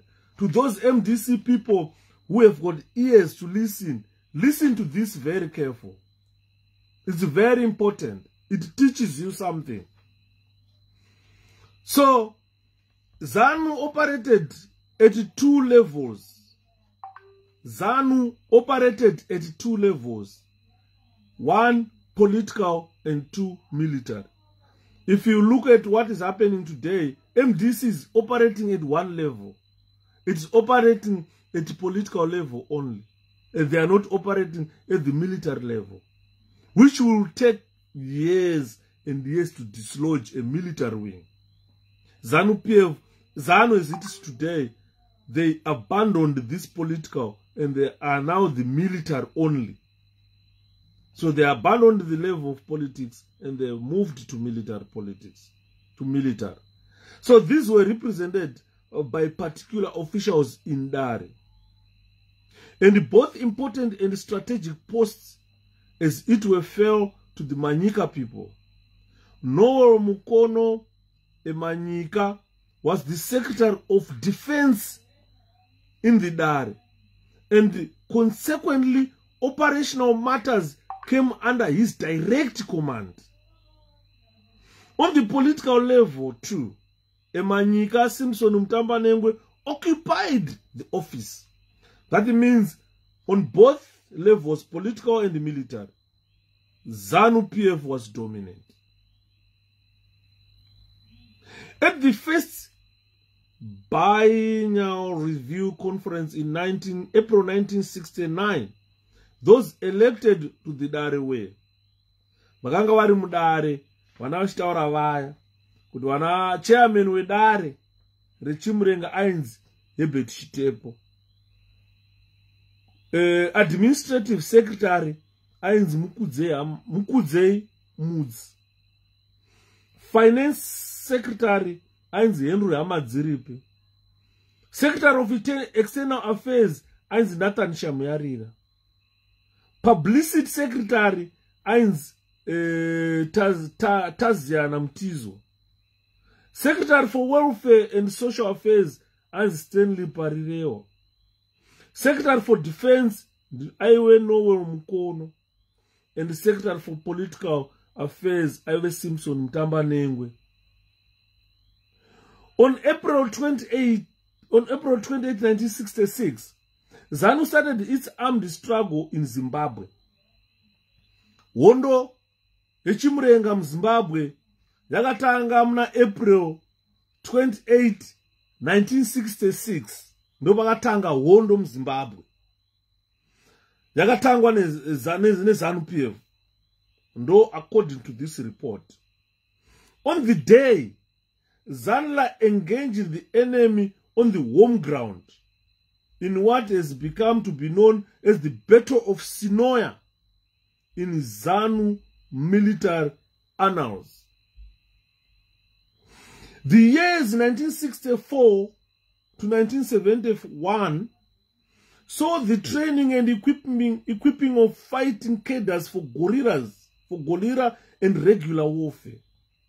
Military bases were established at strategic points in Zimbabwe and Mozambique, from which liberation troops called cadres crossed over into Zimbabwe and opened campaign centers. It's very interesting. This history is so interesting. Very interesting indeed. Very, very interesting. They opened bases in Zimbabwe. And these guys were deployed to those bases inside Zimbabwe. They recruited and trained guerrillas. They recruited and trained militants. This is ZANU-PF for you. But they're operating on political and military level. So the leaders of ZANU saw in this armed struggle the only way to achieve the independence of Zimbabwe. Tereresai, this is very important. This chapter 3 is very important in the struggle for Zimbabwe today. The leaders of ZANU saw in this armed struggle the only way to achieve the independence of Zimbabwe. The political level had failed, and they saw armed struggle as the only way to achieve the independence of Zimbabwe. Especially after the victory of the people of Mozambique over the Portuguese colonialists.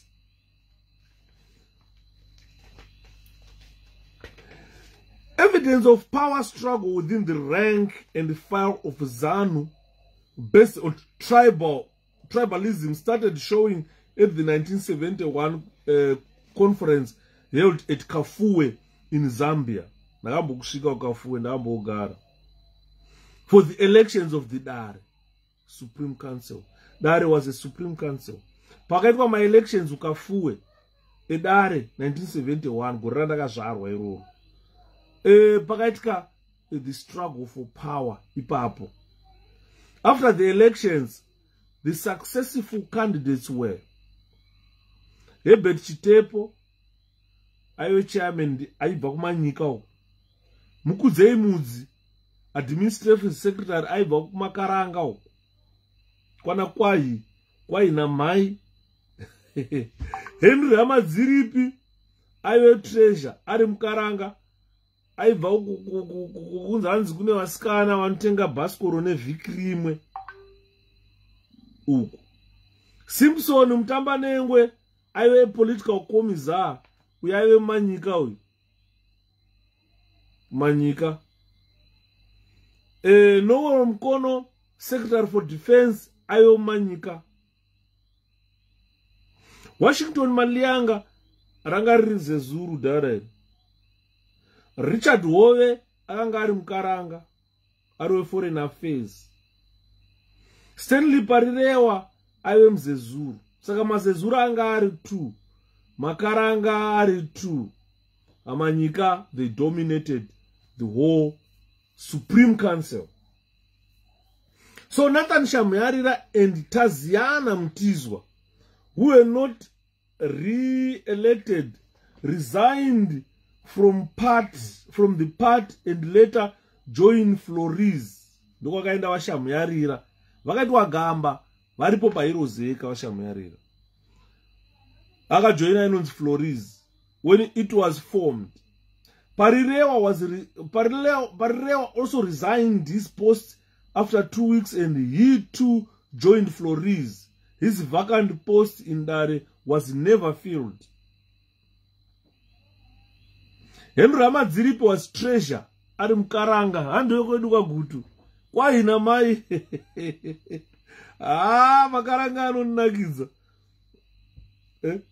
So the elections in 1971 again showed the Manyika in greater strength.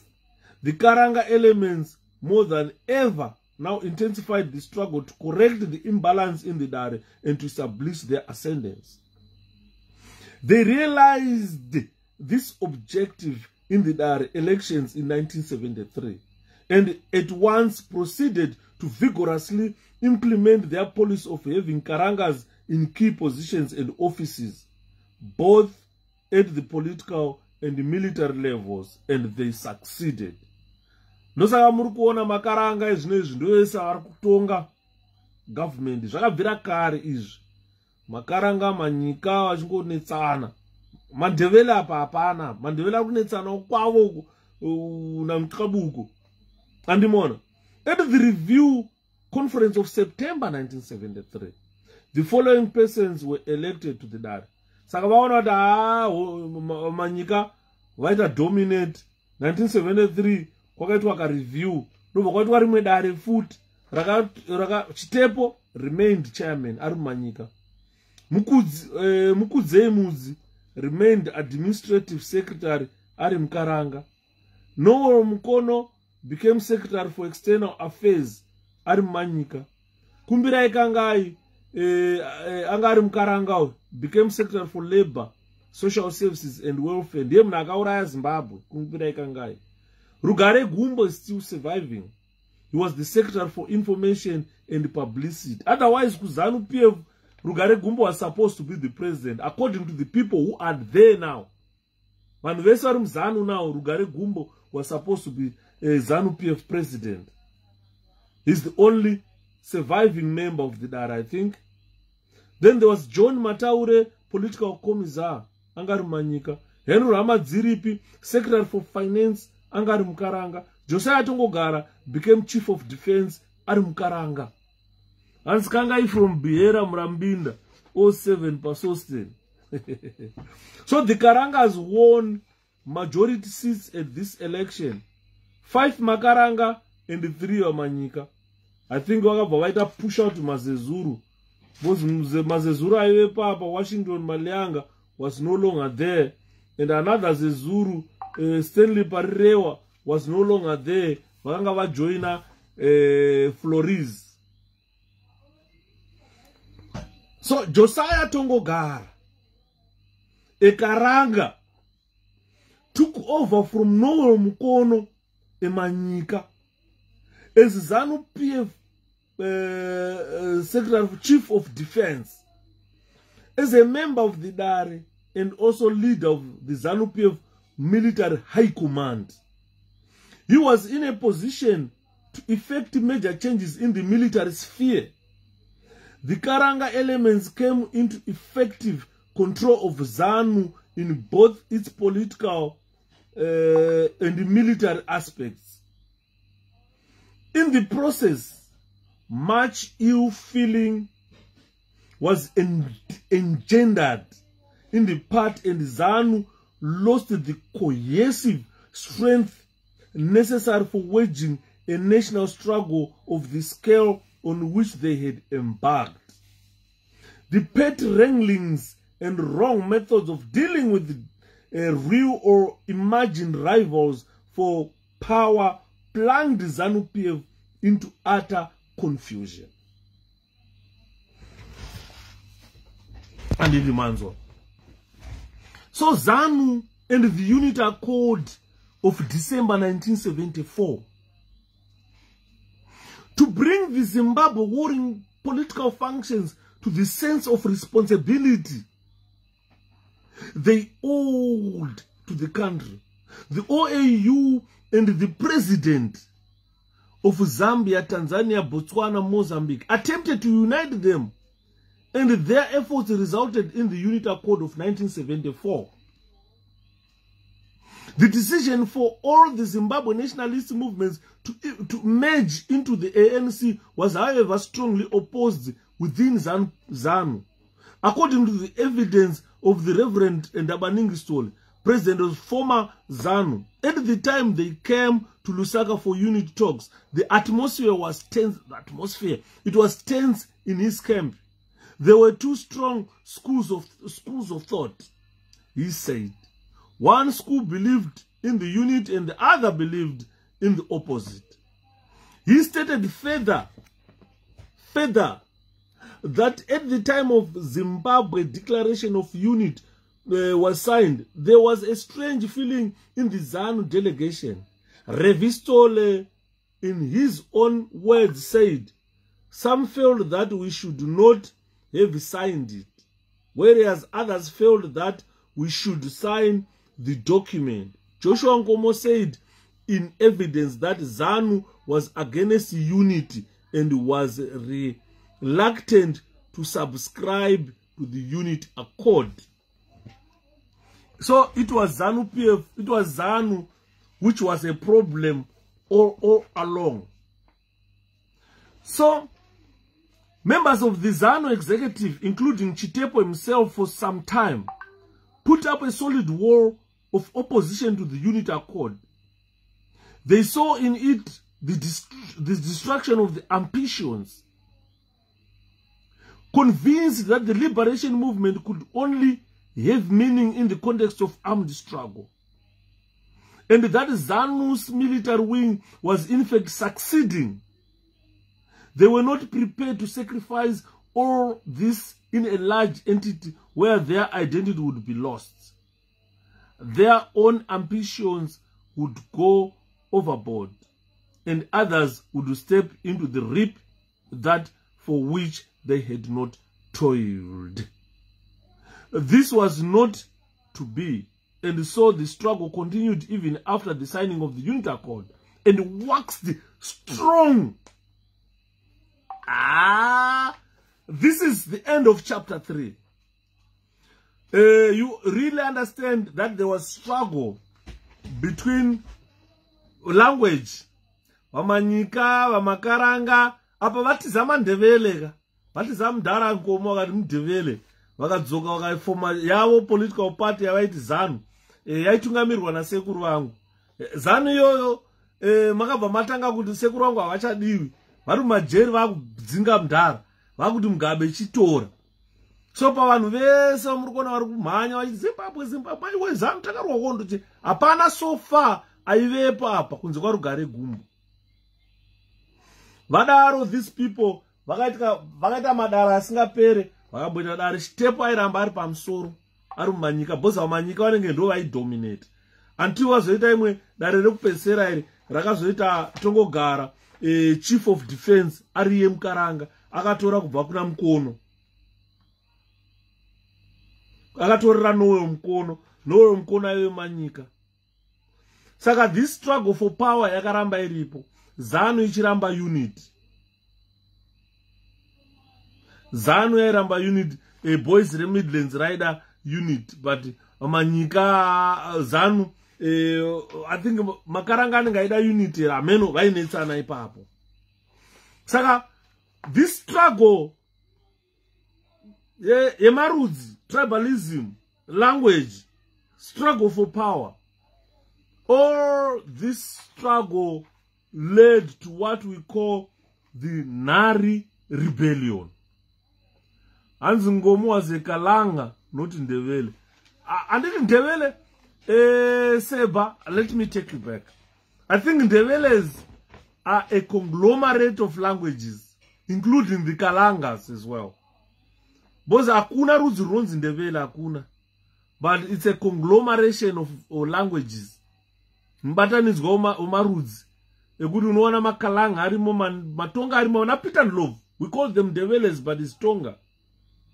So Ndebele is like an umbrella name for tribes or different languages which were incorporated in there.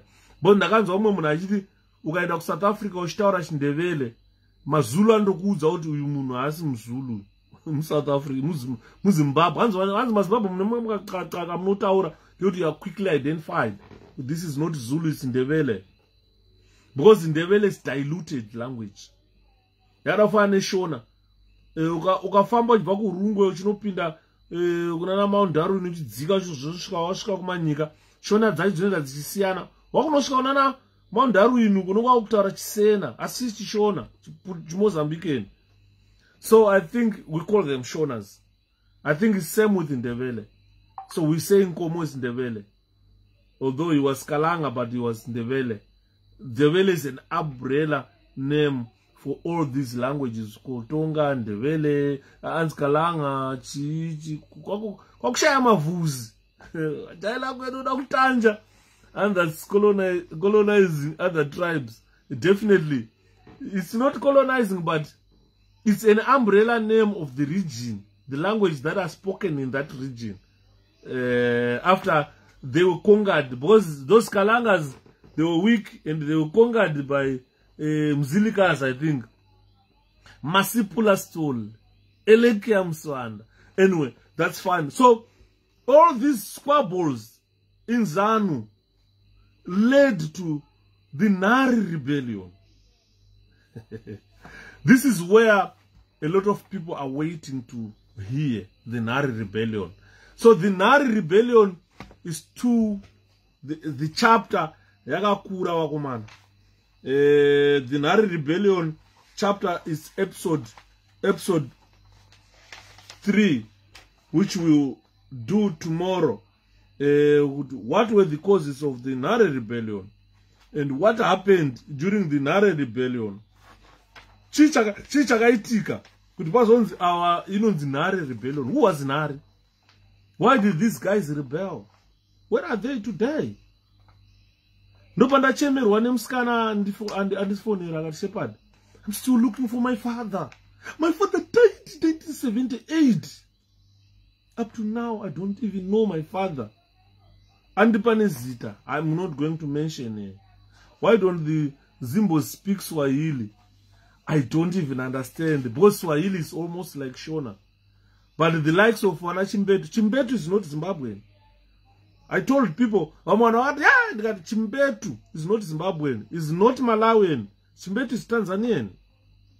Simon Chimbetu is not Zimbabwean. It's Tanzanian. It's not Malawian. And scan and give us that copy, brother. Interesting. What is the name of the book? It's not a book. It's a report that was commissioned by the Zambian government to investigate the assassination of Herbert Chitepo. So now, tamirira kunzwa the Nari rebellion. Tomorrow, apa anditambe, atina nyaya mangwana. Kusvika straight bomb, Nari rebellion, totopinda. Then, what was the aftermath of the Nari rebellion? What was the aftermath of the Nari rebellion? Mangwana atine vanochema vanemusodzi padhuze. Vanemusodzi padhuze, please stay away. And like me, Tanzanian, my father died in war. Yes. Mampo, Jabu. Yeah. Simon Chimbetu is Tanzanian. I don't know, Zimbabweans. Mazano Arakashi. Wanda utuka inini. Yeah, bwidi. We've got my heroes. Mabuida arara, warungu arara pa heroes eka. Ma Tanzanians aripo pa heroes eka. They've got a beef neni nai. Saka ndakaona vakudaro kabhifineni ndobva nangoti boom tokanda physics vanobva vatiza page pangu. And thank you, we will be there. Thank you, Paida. Thank you, ladies and gentlemen. This is 10 o'clock UK time. Tatangana 8, almost 2 hours. Tichitaura 9. As we're waiting for the Nari rebellion. What time tomorrow? 8 o'clock. at UK time, 10 o'clock Zimbabwean time, that we are going to start with the Nare Rebellion. What about Magagao War? I think it was mentioned during the Nare Rebellion. So I'm not sure. We are doing very well. You are doing well, Mkoma. Thank you, Mkoma Oswald. So tomorrow, Mkoma Diva, tomorrow we have got the Nare Rebellion and the aftermath of the Nare Rebellion. Chichakaitika. Chitepo vakazomboenda kuMalawi, vakadzoka Chitepo. The death of Chitepo. No, kwatichazoda kupedzesera ikoko, because I know people would want now to know what happened, how was Chitepo assassinated and who assassinated Chitepo. This is where we're going to come on to, ladies and gentlemen. Now, I'm excited, Mkoma. Thank you very much. Thank you, Nyoni. Thank you, Moramai. And the Orthodox and Revisions perspective. Paintings of the bomb. And the planting of the bomb. Who planted that bomb? Akasa bomb iri. Motkari ya Chitepo ndiani. Who planted that bomb? Munhu akasa bomb motkari ya Chitepo ane hama here dziri Zimbabwe. Hama dza Chitepo dziri kuti naye munhu iye. Chitepo killed in a bomb blast. General, see you tomorrow. Thanks, Mkoma Diva. Chitepo killed in a bomb blast. It was on a Tuesday morning, on the 18th of April 1975, at about 8 o'clock, 800 hours, 0800 hours. Chitepo entered his car, and while reversing it, an explosion occurred, which killed him and his bodyguard Shamiso, who was sitting beside him. A Zambian boy, Sambra Chaya, was playing at the adjacent house, also died as a result of the injuries he suffered from the explosion. History's power, chief, it can't be erased. My brother, let's meet tomorrow. Let's meet tomorrow, ladies and gentlemen. What happened to Chitepo? And who planted that bomb? Why did ZANU-PF kill Chitepo? Ndopa unonzwa ava vakuenda kuZANU. ZANU inodya vana vayo. Rekaindipe senshit. Hai lele, zviri sei? Andina Wi-Fi nhasi.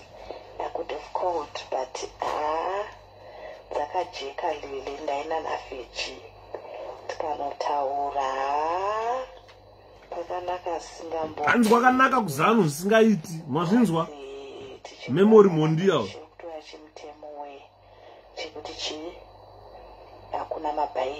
Hanzi muZimbabwe they banned by-elections. Vanhu vachangonhongwa nepati yakanana Ziyambi vachingoiswa mumapositions kuita ma-members of parliament. That will never happen. Good night, Munya.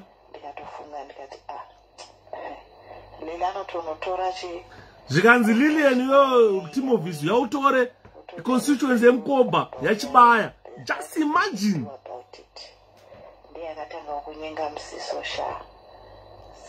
You need to move with speed. And move with the speed.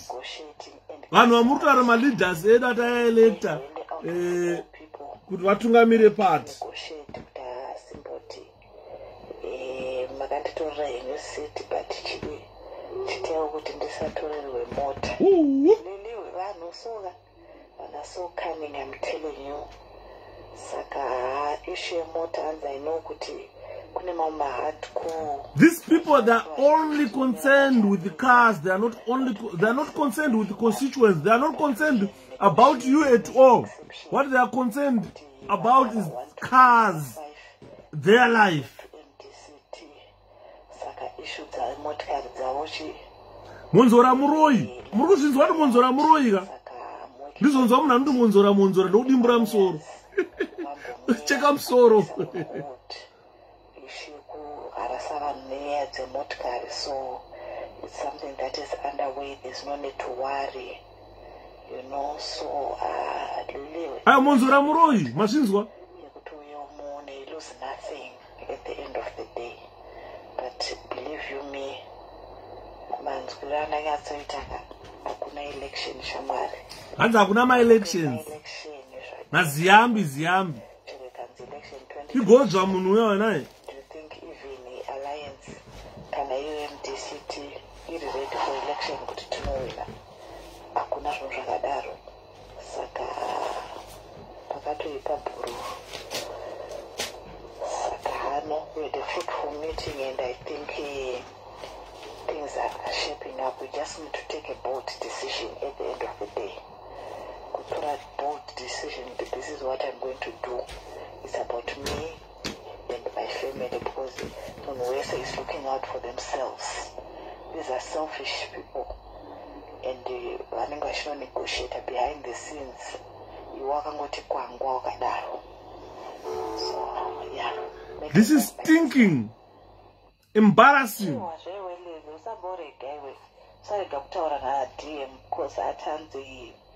The most important thing, vanhu vaisaite wari nezvigaro zvekupati because tichaenda futi ordinary congress. For now, what you need to do is to secure your position in parliament or senate or government.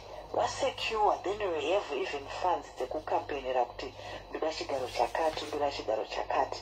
But where we want to take the party forward is to have my positions ekuti vanhu vanonegotiate my positions rather than going to an election because tinoziva kuti one person wefaction yakati akawina the whole slate zvanoziva zvinoitika kucongress, the whole slate yemunhu iyeye ndo inonopinda.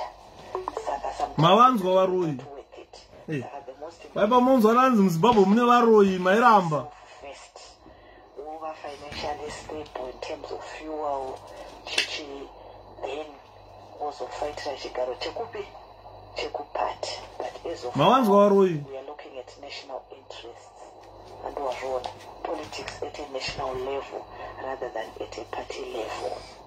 Saka ndipo patiri. Mawanzwa waroi.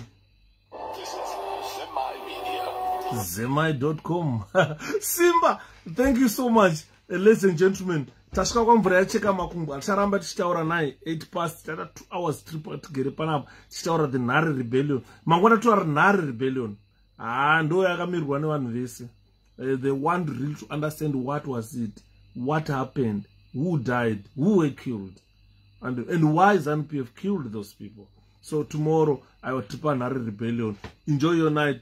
Good night, ladies and gentlemen. Night, message.